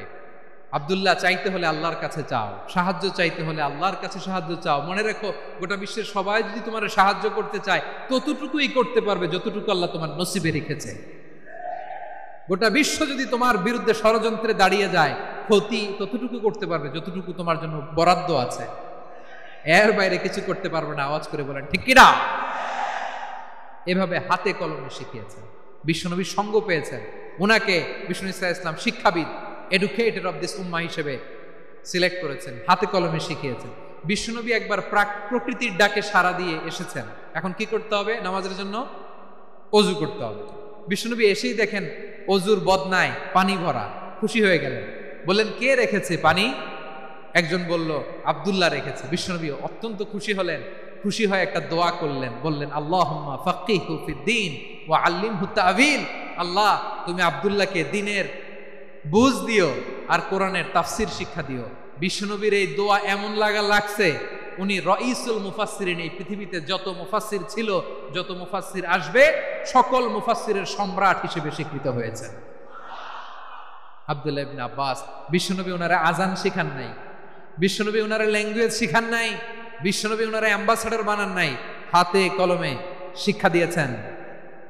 ছোট্ট মানুষ বিশ্বনবী ইন্তেকাল করলেন, আবু বকরের সময় গেল, ওমরে ফারুকের খেলাফত, তখনও তিনি তরুণ। ওমরে ফারুক রাদিয়াল্লাহু তাআলা আনহু ওনার ক্যাবিনেট মিনিস্ট্রির বৈঠকে এই আব্দুল্লাহ ইবনে আব্বাসকে পাশ দিয়ে বসায় রাখতেন। বয়স্ক সাহাবারা এটা পছন্দ করতো না, তারা বলতো ঘটনা কি, আব্দুল্লাহর মতো ছেলে নাতি আমাদের আছে, এরা কেন রাখে ওমরে ফারুক? ওমরে ফারুক এটা টের পেলেন, তিনি বুঝতে পারলেন যে ক্যাবিনেট মেম্বাররা এটা পছন্দ করে না, ছোট্ট আব্দুল্লাহরা কেন রাখি, কেন যে রাখি এটা একদিন বুঝাবো। একদিন মিটিংয়ে তিনি সবাইকে বললেন ইদা জাআ নাসরুল্লাহি ওয়াল ফাতহ। এই আয়াত দ্বারা উদ্দেশ্য কি বলেন তো মুরব্বী সাহাবীরা? এক সাহাবী বলেন এই সূরা দ্বারা উদ্দেশ্য, আল্লাহ বলেছেন আমাদেরকে বিভিন্ন ল্যান্ড, বিভিন্ন এলাকা বিজয় করতে হবে। ওমরে ফারুক বললেন না, হয়নি। আরেকজন বললেন বিজয় হওয়ার পর আমাদের বেশি বেশি আল্লাহর বরত্বের ঘোষণা দিতে হবে, এটা উদ্দেশ্য। ওমরে ফারুক বললেন না, হয়নি। যারা জিজ্ঞেস করেন কেউ পারে না। সব শেষে বিশ্বনবী ছোট্ট আব্দুল্লাহরে বলেন আব্দুল্লাহ ইদা জাআ নাসরুল্লাহি ওয়াল ফাতহ, এর দ্বারা উদ্দেশ্য কি বলতো? ছোট্ট আব্দুল্লাহ বলেন হুয়া আজালু রাসূলিল্লাহ। এই আয়াত দ্বারা বিশ্বনবীর বিদায়কে উদ্দেশ্য নেওয়া হয়েছে। ওমরে ফারুক বললেন হাযা হুয়া, এটাই তো সঠিক উত্তর, এটাই সঠিক তাফসীর এই আয়াতের। কারণ ইদা জাআ নাসরুল্লাহি ওয়াল ফাতহ, যখন আল্লাহর সাহায্য আর বিজয় আসবে, ওয়া রাআইতান নাসা ইয়াদখুলুনা ফি দীনিল্লাহি আফওয়াজা, আপনি দেখবেন দলে দলে ঢলে ঢলে বানের পানির মতো মানুষ ইসলামের দিকে ঢুকতেছে, ইসলামের বিজয় হয়েছে। তো ইসলামের বিজয়ের মিশন নিয়ে নবী আসছে, বিজয়ী যখন হয়ে গেছে এখন তো নবীর বিদায় হবে। জোরে বলেন ঠিক কিনা? কোন সাহাবী এই সূক্ষ্ম কথাটা ধরতে পারে নাই, ওই আব্দুল্লাহ ছাড়া। আব্দুল্লাহ যখন উত্তর দিছে সব সাহাবীদের টনক নড়েছে। এরপর থেকে কোনো ক্যাবিনেট মিটিং এ আর কোন সাহাবারা কোনো প্রশ্ন করে নাই। আওয়াজ করে পড়েন সুবহানাল্লাহ। বিশ্বনবী আব্দুল্লাহ ইবনে আব্বাসকে দ্য এডুকেটর অফ দ্য উম্মাহ, উম্মার শিক্ষাবিদ হিসেবে গ্রহণ করেছেন। আওয়াজ করে পড়তে হবে আল্লাহু আকবার। সাহাবীদের নামগুলো মনে থাকবে? এক নম্বরে আবু মাহজুরা, মুয়াজ্জিন বানাইছেন। যায়েদ ইবনে সাবিত, দোভাষী, ট্রান্সলেটর অফ প্রফেট, এবং তিনি ছিলেন বিশ্বনবীর ব্যক্তিগত সচিব। Musab ibn Umair, the first ambassador and diplomat of Islam. Abdullah ibn Abbas, এই উম্মার সবচেয়ে বড় এডুকেটর, শিক্ষাবিদ। আরেকজন ছিল আব্দুল্লাহ ইবনে মাসউদ রাদিয়াল্লাহু তাআলা। দুই আব্দুল্লাহ, আব্বাস গেল, আরেকজন হচ্ছে মাসউদ। মক্কার তরুণ, ছাগল পালতো মুশরিকের। বিশ্বনবী আর আবু বকর রাদিয়াল্লাহু তাআলা আনহু একবার গেলেন, যে দেখে এই তরুণ দাঁড়ায় আছে। বিশ্বনবী বলেন আমি খুব ক্ষুধার্ত, তোমার কাছে কি দুধ আছে ছাগলের? আব্দুল্লাহ ইবনে মাসউদ বলে আছে। ওয়ালাকিন আনা মু'তামান, যে দুধ আছে এটা আমানতের, আমি দিতে পারবো না। বিশ্বনবী এইটা শুনেই তারা টার্গেট করে ফেলছে। আনা মু'তামান, দুধ আছে, কিন্তু এটা আমার মালিকের, আমি তো দরদ দেখাই আমার মালিকের দুধ, আপনি পথিক, আপনারা দিতে পারি না। বিশ্বনবী টার্গেট করে ফেলছেন, এরে আমার কাজে লাগাইতে হবে। বিশ্বনবী বললেন আচ্ছা ঠিক আছে, দুধ দিও না, কিন্তু এমন ছাগি আছে কিনা যেই ছাগির সাথে কোনো ছাগলের মিলন হয় নাই, তার ওলানে দুধও আসে নাই, বাচ্চাও নাই, এরকম ছাগির থেকে যদি আমি দুধ খাই তাহলে তো সমস্যা নাই। বলতেছে এরকম ছাগির থেকে দুধ খাইলে সমস্যা নাই, কারণ এরকম ছাগির ওলান থেকে দুধ আসবেও না। বলতেছে ঠিক আছে, এরকম একটা ছাগি নিয়ে আসা হলো। বিশ্বনবী বিসমিল্লাহ বলে ওই ছাগির ওলানে হাত দিলেন। হাত দিতে দেরি, পুরো ওলানটা দুধে ভরে যেতে দেরি হয় না। বিশ্বনবী আর আবু বকর রাদিয়াল্লাহু তাআলা আনহু দহন করে পেট ভরে খেলেন। এই দৃশ্য আব্দুল্লাহ ইবনে মাসউদের হৃদয়ে দাগ কাটলো। এই মুজিজা দেখে তিনি বললেন আশহাদু আল্লা ইলাহা ইল্লাল্লাহ ওয়া আশহাদু আন্না মুহাম্মাদুর রাসূলুল্লাহ। তিনি ষষ্ঠ মুসলিম ছিলেন, 6 নম্বর মুসলমান। ওনাকে টার্গেট করে বিশ্বনবী দেখলেন এমন ইন্টেলেকচুয়াল ব্রেন, উনি সূক্ষ্ম সূক্ষ্ম জিনিস বুঝে বেশি, ফিকহি জ্ঞান ওনার মধ্যে বেশি। বিশ্বনবী ওনাকে কোরআনের জ্ঞান শিক্ষা দিতে লাগলেন। উনি বিশ্বনবী সবার কাছে কোরআন শোনায়, কিন্তু বিশ্বনবী নিজে আব্দুল্লাহ ইবনে মাসউদের কাছ থেকে কোরআন শুনতো। বিশ্বনবী একবার বললেন ইকরা আলাইয়া ইয়া মাসউদ, ইবনে মাসউদ একবার শোনাও তো কোরআন দেখি। আব্দুল্লাহ ইবনে মাসউদ বলে আকরাউ আলাইকা ওয়া আলাইকা উনজিল, নবী আপনার উপর কোরআন নাজিল হয় আর আমি আপনার সামনে কোরআন পড়ব। বিশ্বনবী বললেন ইন্নী উহিব্বু আন আসমাআহু মিন গায়রি, আমি নিজে পড়তে যেমনি ভালোবাসি অন্যে পড়ুক আমি শুনবো, এটাও আমি ভালোবাসি। সূরা নিসা তিনি তেলাওয়াত করে শুনিয়েছেন। এমন সূক্ষ্ম সূক্ষ্ম বিষয় বিশ্বনবী ওনাকে ধরিয়ে দিয়েছেন। উনি হয়ে গিয়েছেন আব্দুল্লাহ ইবনে আব্বাস, হয়েছেন রাইসুল মুফাসসিরিন, উনি হয়ে গিয়েছেন ফাকিহুল উম্মাহ। ওনার চাইতে বড় ফকি এই পৃথিবী আর দেখবে না। চিল্লায় বলেন সুবহানাল্লাহ। উনি বলতেন ওয়াল্লাহি ওয়াল্লাহি ইল্লাযী লা ইলাহা গায়রু মা উনজিলাত সূরাতুন ইল্লা ওয়া আনা আ'লামু আইনা উনজিলাত ওয়া ফীমা উনজিলাত। বিশ্বনবী এমন ভাবে কোরআনের দার্স আমাকে দিয়েছেন, কোরআনে যত সূরা নাজিল হয়েছে, যেখানে নাজিল হোক না কেন আমি জানি এটা কোথায় নাজিল হয়েছে এবং কোন প্রেক্ষাপটে নাজিল হয়েছে। এমন একটা সূরা নাই যে সূরার কোথায় নাজিল হয়েছে আমি মাসুদের জানা নাই, কোন প্রেক্ষাপটে নাজিল হয়েছে আমার জানা নাই। এরকম ঘটবে না। চিল্লায় বলেন আল্লাহু আকবার। এই আব্দুল্লাহ ইবনে মাসউদ রাদিয়াল্লাহু তাআলা আনহু ওমর ফারুকের সময় কুফার চিফ জাস্টিস ছিলেন। কুফা নগরীর চিফ জাস্টিস বোঝেন নাই? বিচারপতি। কি ছিলেন? সবাই বলে নাই কি ছিলেন? বিচারপতি ছিলেন।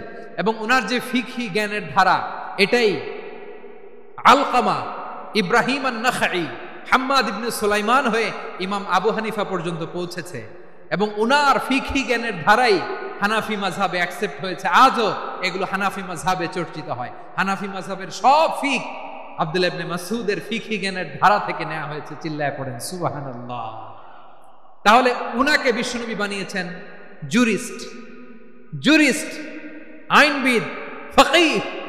উনারে আজান শিখান নাই। হিউম্যান রিসোর্স ডেভেলপমেন্ট কিভাবে করবেন, মানব সম্পদের উন্নয়ন কিভাবে করতে হয়, কিভাবে যার যেখানে প্রতিভা কাজে লাগাতে হয় উনি দেখিয়েছেন। সুবহানাল্লাহ পড়বেন না? খালিদ বিন ওয়ালিদ নাম শুনছেন? কে কে শোনেন নাই হাত তোলেন। কি ছিলেন? বীর যোদ্ধা ছিলেন খালিদ বিন ওয়ালিদ। কিন্তু তিনি ইসলাম ধর্ম গ্রহণ করেছেন অনেক দেরিতে, 8ম হিজরিতে। তার মানে 8ম হিজরির আগে উনি মুশরিকদের পক্ষে লড়াই করেছেন। উনার হাতে কত মুসলিম সাহাবী যে নিহত হয়েছে হিসাব নাই। বিশ্বনবী টার্গেট করে রাখছে, তুমি আমাদের মুসলিমদের এত ক্ষতি করলা, তুমি যখন মুসলমান হবা তোমারে দিয়ে আমি এমন কাম করামু যে এটা আর কেউ করতে পারবে না। সুবহানাল্লাহ নাই? যশোর ক্লান্ত হয়ে গেছে।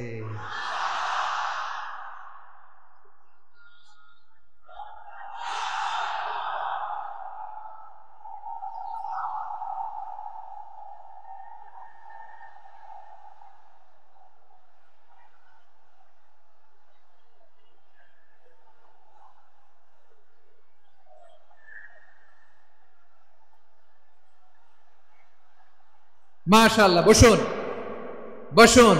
বসুন। খালিদ বিন ওয়ালিদ রাদিয়াল্লাহু তাআলা আনহু 8ম হিজরিতে মুসলিম হয়েছেন, মক্কা বিজয়ের আগে।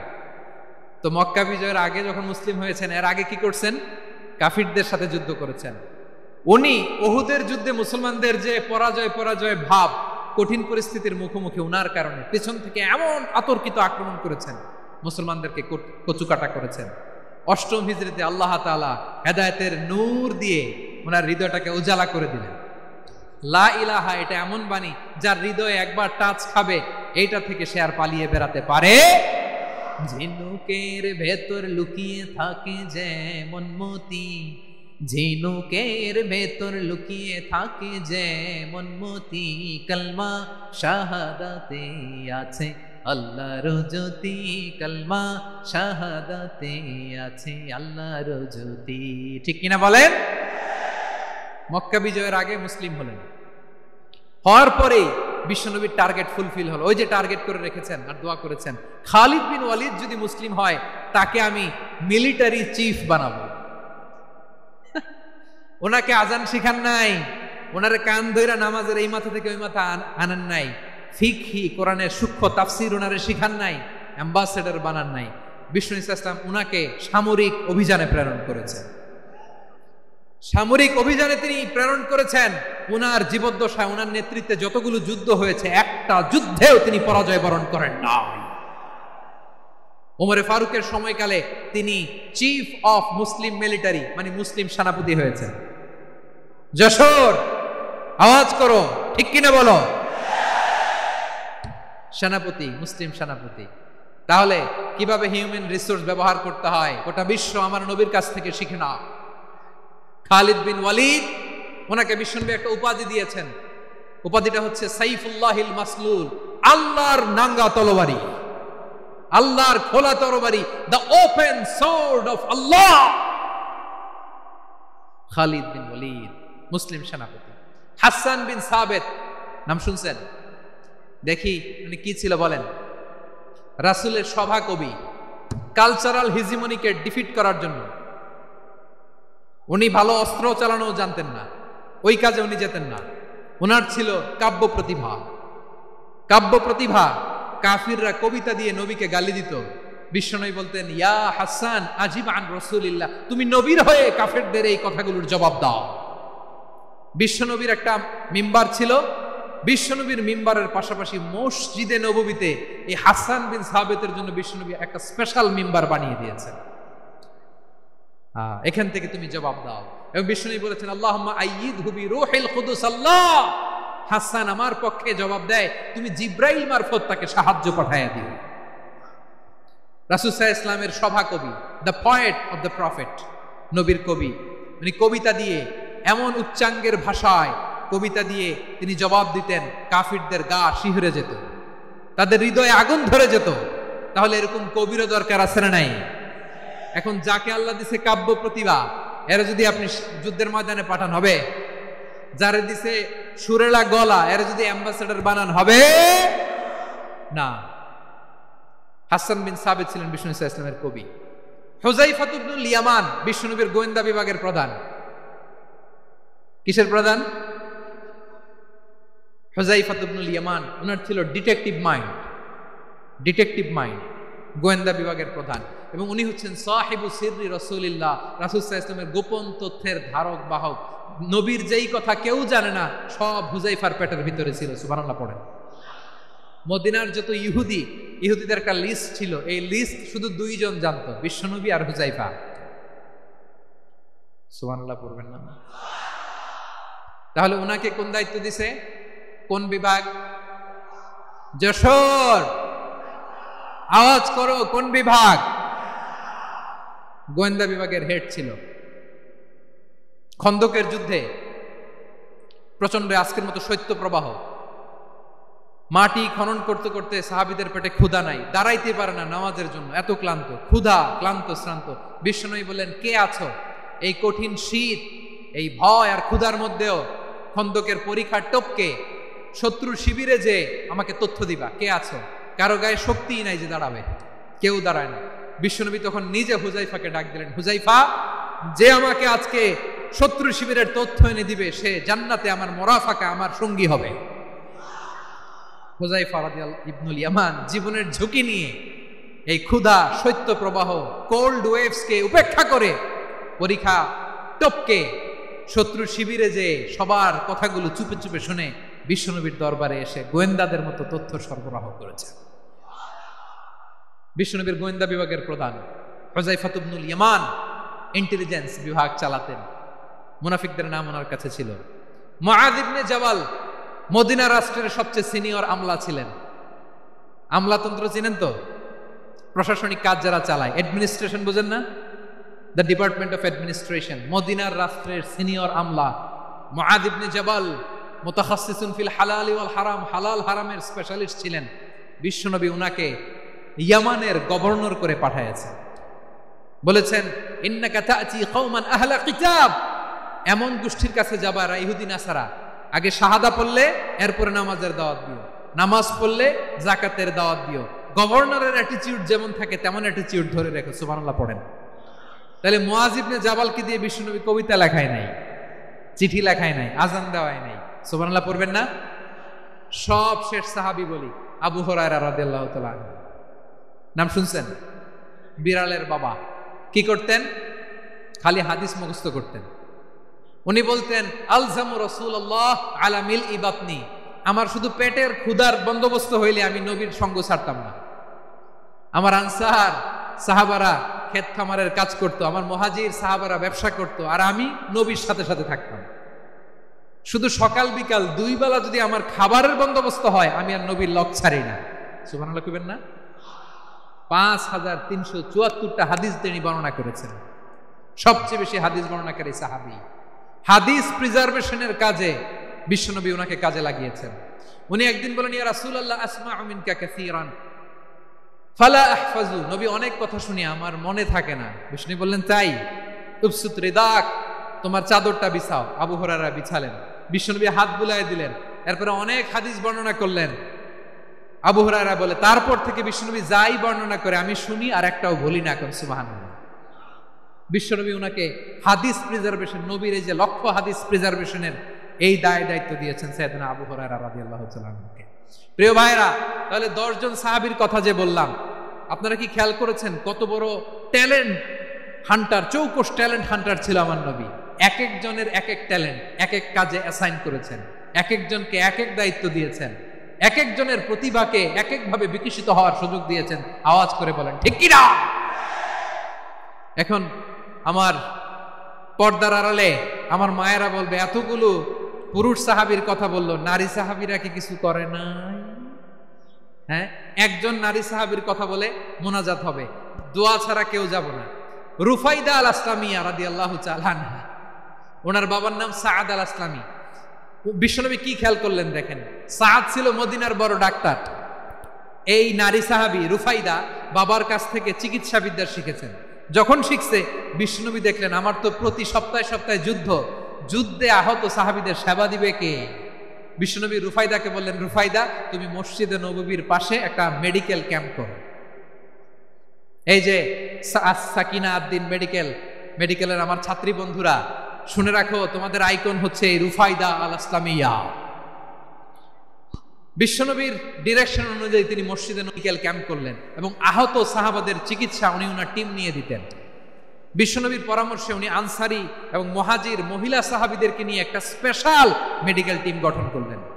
খায়বার যুদ্ধে 7ম হিজরিতে যখন বিশ্বনবী যায় উনি ওনার টিম নিয়ে আসলেন, বললেন ইয়া রাসূলুল্লাহ আমরা তো তলোয়ার চালাতে পারি না, আমরা তো তীর মারতে পারি না, আপনি যদি অনুমতি দেন খায়বার অভিযানে আমি আমার টিম নিয়ে মেডিকেল টিমের সেবাটা সার্ভিসটা দিতে চাই। পড়েন সুবহানাল্লাহ। বিশ্বনবী অনুমতি দিলেন, যোদ্ধা সাহাবীদের সাথে রুফাইদা আল আসলামিয়া উনিও মেডিকেল টিম নিয়ে অগ্রসর হলেন। খায়বারের প্রতিটা আহত ইনজুর্ড সাহাবী যারা ইনজুরির শিকার হয়েছেন সবাই রুফাইদা আল আসলামিয়ার এই মেডিকেল ক্যাম্প থেকে চিকিৎসা সহায়তা পেয়েছেন। সুবহানাল্লাহ পড়েন। দেখেন কিভাবে বিশ্বনবী ট্যালেন্ট বাছাই করতেন। আপনি অবাক হবেন, বাহরাইনের মেডিকেল ইউনিভার্সিটিতে রুফাইদা আল আসলামিয়া মেডিকেল প্রাইজ অ্যাওয়ার্ড প্রতি বছর দেয়া হয়। যদি 8 দিনের এই মেডিকেল আমার বোনেরা যদি জেনে থাকো জানো, না হলে নতুন করে জানো, সার্চ দিও রুফাইদা আল আসলামিয়া মেডিকেল অ্যাওয়ার্ড বাহরাইনের ইউনিভার্সিটিতে দেওয়া হয়। প্রিয় ভাইয়েরা, তাহলে আলোচনার সামারি আমরা করি। বিশ্বনবী যার যেখানে ট্যালেন্ট তাকে ওইখানে কাজে লাগাতেন। আওয়াজ করে বলেন ঠিক কিনা? এবার একটা ইন্টারভিউ হবে, আওয়াজ করে বলেন আবু মাহজুরাকে বিশ্বনবী কি বানাইছেন? হ্যাঁ, ভুলে গেছেন? সামনের চুলে হাত দিয়ে বিশ্বনবী কি সুন্দর গলায় আজান শিখালেন। মুয়াজ্জিন যায়েদ বিন সাবিতকে একাডেমিক প্রজেক্টের দায়িত্ব দিয়েছেন। তিনি ছিলেন বিশ্বনবীর দোভাষী ব্যক্তিগত সচিব। Musab ibn Umair the first ambassador of Islam. Abdullah ibn Abbas উম্মার বড় শিক্ষাবিদ মুফাসসির। আব্দুল্লাহ ইবনে মাসউদ আব্দুল্লাহ ইবনে মাসউদ ছিলেন জুরিস্ট। কি ছিলেন? জুরিস্ট ছিলেন, এই উম্মার সবচেয়ে বড় জুরিস্ট। খালিদ বিন ওয়ালিদ সেনাপ্রধান। হাসান বিন সাবিত ছিলেন বিশ্বনবীর সভাকবি। কি ছিলেন? বিশ্বনবীর সভাকবি ছিলেন। এরপরে হুযায়ফা ইবনুল ইয়ামান কি ছিলেন? গোয়েন্দা বিভাগের প্রধান। মুআদ ইবনে জাবাল কি ছিলেন?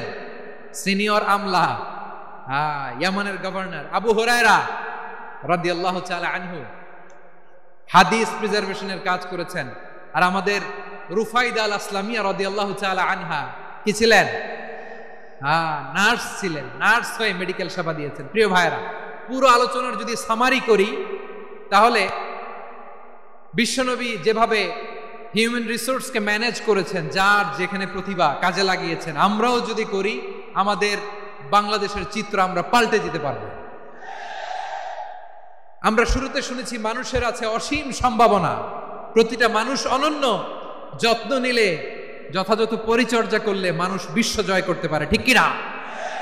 আমাদের হাফেজে কোরআনের সামনে দাঁড়াতে পারে এমন কোনো হাফেজে কোরআন আল্লাহর জমিনে জন্ম হয় না। গোটা বিশ্ব কাঁপিয়ে তারা সেরা। আমাদের ক্রিকেটাররা সেরা, আমাদের তৈরি পোশাক শিল্প সেরা। এরকম অনেক অনেক সেরা জিনিস আছে, আমরা এগুলোরে নার্চারিং করতে পারি নাই, পরিচর্যা করতে পারি নাই, সঠিক তারবিয়াতের অভাব। তাহলে মানুষের অসীম সম্ভাবনাকে কাজে লাগাতে হবে। ঠিক কিনা বলেন? ইউনুস গভর্নমেন্টকে আমি বলবো, অল্প সময়ের জন্য আপনারা এসেছেন, সংস্কারও করতে হবে, আবার নির্বাচনও করতে হবে। সব সংস্কার হয়তো করতে পারবেন না, যতটুকু পারবেন এর মধ্যে আমাদের যে হিউজ ম্যান পাওয়ার, আমাদের যে মানব সম্পদ, হিউম্যান রিসোর্স, এটাকে ডেভেলপ করে আপনাদের যেতে হবে। যেটা পারবেন না সেটাকে পরবর্তী নির্বাচিত গভর্নমেন্টের কাছে রেখে যেতে হবে, যে তারা যেন করে, তাদের কাছে আপনারা এটা রেখে যাবেন। তাহলে মানুষ চাইলে বিশ্ব জয় করতে পারে। আর মানুষকে হারাতে পারে কেউ? জোরে বলো যশোর। মানুষকে হারাতে পারে কেউ? আল্লাহ আমাদেরকে জনসংখ্যা দিয়েছেন প্রিয় ভাইয়েরা। এই জনসংখ্যা অনেক বড় সম্পদ, এটা আমাদের জন্য অভিশাপ নয়, আশীর্বাদ। আমাদের জনসংখ্যাকে যদি আমরা জনশক্তিতে রূপান্তর করতে পারি, আজকে বাংলাদেশ যে অবস্থানে দাঁড়িয়ে আছে, বাংলাদেশ তার 20 গুণ উন্নতির শিখরে চলে যাবে। চিল্লায় বলো ঠিক কিনা? আমাদের শ্রমিক ভাইয়েরা বাইরে কাজ করে, আমাদের শ্রমজীবী ভাইয়েরা, প্রবাসীরা, তাদের ব্যাপারে গুরুত্ব দিতে হবে। আমাদের শ্রমের দাম সবচেয়ে কম, সবচেয়ে কম। তারা এম্বাসিতে গুরুত্ব পায় না, এয়ারপোর্টে গুরুত্ব পায় না। এই সরকার অবশ্য তাদেরকে অনেক গুরুত্ব দিচ্ছে। আমাদের অদক্ষ শ্রমিককে যখন আমরা দুবাই পাঠাই, অল্প বেতন পায়, কিন্তু ইন্ডিয়ানরা দক্ষ শ্রমিক পাঠাইলে তার 3 গুণ বেতন পায়। আমরা আমাদের শ্রমিকদেরকে অদক্ষ ভাবে আর পাঠাতে চাই না, দক্ষ শ্রমিক পাঠিয়ে আমরা রেমিটেন্সের বন্যা বইয়ে দেব। আমাদের শ্রমিকদের পাঠানো রেমিটেন্সের টাকায় সচল থাকে আমার দেশের অর্থনীতির চাকা। তাদেরকে সবচেয়ে গুরুত্ব দিতে হবে। আমরা পেয়েছি ফ্রিডম ফাইটার, মুক্তিযোদ্ধা, আর আমার প্রবাসী ভাইরা হচ্ছে রেমিটেন্স ফাইটার। জোরে বলো ঠিক কিনা? তাহলে আমাদের এই জনশক্তিকে জনসম্পদে ট্রান্সফর্ম করতে হবে। ঠিক কিনা বলেন? সরকার জনগণকে এভাবে পলিশ করতে হবে। মা বাবারা ছেলে মেয়েদের মধ্যে কার কোন যোগ্যতা, তাকে ওইভাবে কাজে লাগাতে হবে। সবার এ প্লাস পাওয়ার কোনো দরকার নেই। আমাদের দেশে একটা টেন্ডেন্সি আছে, পরীক্ষায় এ প্লাস না পাইলে তুই কি করলি, পাশের বাড়ির ছেলে এ প্লাস পাইছে, যা ওর পা ধোয়া পানি খা। কি খা? তা আমি ভাবছি যে পা ধোয়া, এ প্লাস পাওয়া ছেলেদের পা ধোয়া পানির একটা পানির ব্র্যান্ড বানাইতে হবে। এরকম লেখা থাকবে, এ প্লাস পাওয়া ছেলেদের পা ধোয়া পানি। খাওয়া নাই, এগুলার খাওয়া নাই। ওরে আল্লাহ এ প্লাস পাওয়ার জন্য বানাইছে, আর আপনার ছেলেকে এই এ প্লাস গুলারে নিয়ন্ত্রণ করার জন্য আল্লাহ বানাইছে। ওকে দিয়ে আল্লাহ কি করবে আপনি জানেনই না। একটা এ প্লাস, একটা এ গ্রেড একটা মানুষের জীবনকে ঠিক করে দিতে পারে না। আপনার ছেলেকে আল্লাহ অন্যদিকে যোগ্যতা দিয়েছে, ওদের মনোবল ভাঙবেন না, খবরদার খবরদার। ছেলে মেয়েদের মনোবল ভাঙবেন না। যাকে দিয়ে যেটা হবে তাকে দিয়ে সেটা করতে হবে, তার প্রতিভাকে সেভাবে কাজে লাগাতে হবে। তাহলে বাংলাদেশ আমাদের এই জনসংখ্যা জনসম্পদে রূপান্তরিত হবে। আমাদের সরকারের তত্ত্বাবধানে আমাদের 18 কোটি জনগণ দক্ষ জনশক্তিতে রূপান্তরিত হোক, আমরা চাই কি চাই না? আমরা ভালো মানুষ, শ্রেষ্ঠ মানুষ হতে চাই কি চাই না? ওই জাপানিজদের মতো সৎ, ওই ইউরোপিয়ানদের মতো কালচার্ড, আমাদেরকে আল্লাহ তাআলা কোরআন সুন্নাহ অনেক কিছু দিয়েছেন। যেহেতু বর্তমানে আমরা দেখছি তারা সৎ, তাদের মধ্যে ভ্যালু আছে, সেগুলো আমাদের মধ্যে আনার দরকার আছে না নাই? আর ইসলাম দিয়ে আমাদের জীবনকে সাজাতে হবে, ইসলাম দিয়ে আমার পরিবারকে সাজাতে হবে। ইসলাম থেকে, কোরআন থেকে প্রেসক্রিপশন না নিলে জীবন সুন্দর হবে না। কোরআন থেকে প্রেসক্রিপশন না নিলে সমাজ সুন্দর হবে না। কোরআনের প্রেসক্রিপশন না মানলে রাষ্ট্র সুন্দর হবে না। কোরআনের প্রেসক্রিপশন অ্যাপ্লাই না করলে শুধু দুর্নীতি দমন কমিশন দিয়ে দুর্নীতি বন্ধ করা যাবে না। এজন্য কোরআনের আইন আমরা চাই কি চাই না? প্রিয় ভাইয়েরা, হিউম্যান রিসোর্স ডেভেলপমেন্ট, মানব সম্পদের উন্নয়ন, আমাদের সরকার যেন এদিকে নজর দেয়। আমরা যেন এই ব্যাপারে যত্নবান হয়ে উঠি। যাকে আল্লাহ যে যোগ্যতা দিয়েছে, এই যোগ্যতা দিয়ে আমরা যেন ইসলামের জন্য, দেশের জন্য কাজ করি। আমরা যেন আমাদের স্কিল ডেভেলপ করি, আমাদের পটেনশিয়ালকে ডেভেলপ করি। মোরালিটি, ভ্যালিউজ নিয়ে শায়েখ আহমদুল্লাহ আলোচনা করেছেন, এগুলো দিয়ে যেন আমরা আমাদেরকে সাজাই। আল্লাহ তাআলা আমাদের দেশকে তুমি নিরাপদ করো, আমরা পড়ি আমিন। আল্লাহ আমার 18 কোটি জনগণকে তুমি জনশক্তিতে রূপান্তরিত করো, আমিন। আল্লাহ আমরা হাতে হাত রেখে, কাঁধে কাঁধ মিলিয়ে ভাই ভাইয়ে যেন এই দেশকে গড়তে পারি, আল্লাহ তুমি তৌফিক দান করো, আমরা পড়ি আমিন। আমার প্রিয় মহিউদ্দিন ভাই বলেছেন, হুজুর এমন একটা ঘোষণাপত্র দিয়ে যাবেন আজকের এই ঐতিহাসিক যশোরের প্রোগ্রামে, যেটা গোটা বাংলাদেশে মানুষ এটার উপর আমল করে। আমি যে কথাটা বলেছি এটাই, আসুন আমরা আমাদের জনসংখ্যাকে জনসম্পদে ট্রান্সফর্ম করি। আমাদের জনসংখ্যাকে আমরা যেন জনশক্তিতে রূপান্তরিত করি। জনসংখ্যাকে ট্রান্সফর্ম করে জনশক্তি দিয়ে আমরা যেন আগামীর বাংলাদেশ, স্বাধীন বাংলাদেশ 2.0 গড়ে তুলি। আল্লাহ তাআলা আমাদের সবাইকে কথাগুলো বোঝার, আমল করার তৌফিক দান করুন। এই জেনজি, ক্ষমা করে দিও আমাকে, অনেক ধমক দিছি, বকা দিছি।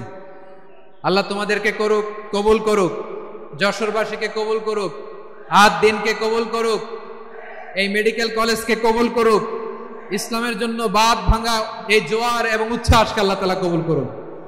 হাযা মা ইনদি ওয়াল ইলমু ইনদাল্লাহ আলাইহি তাওয়াক্কালতু ওয়া ইলাইহি উনীব। সুবহানাকাল্লাহুম্মা ওয়া বিহামদিকা আশহাদু আল্লা ইলাহা ইল্লা আনতা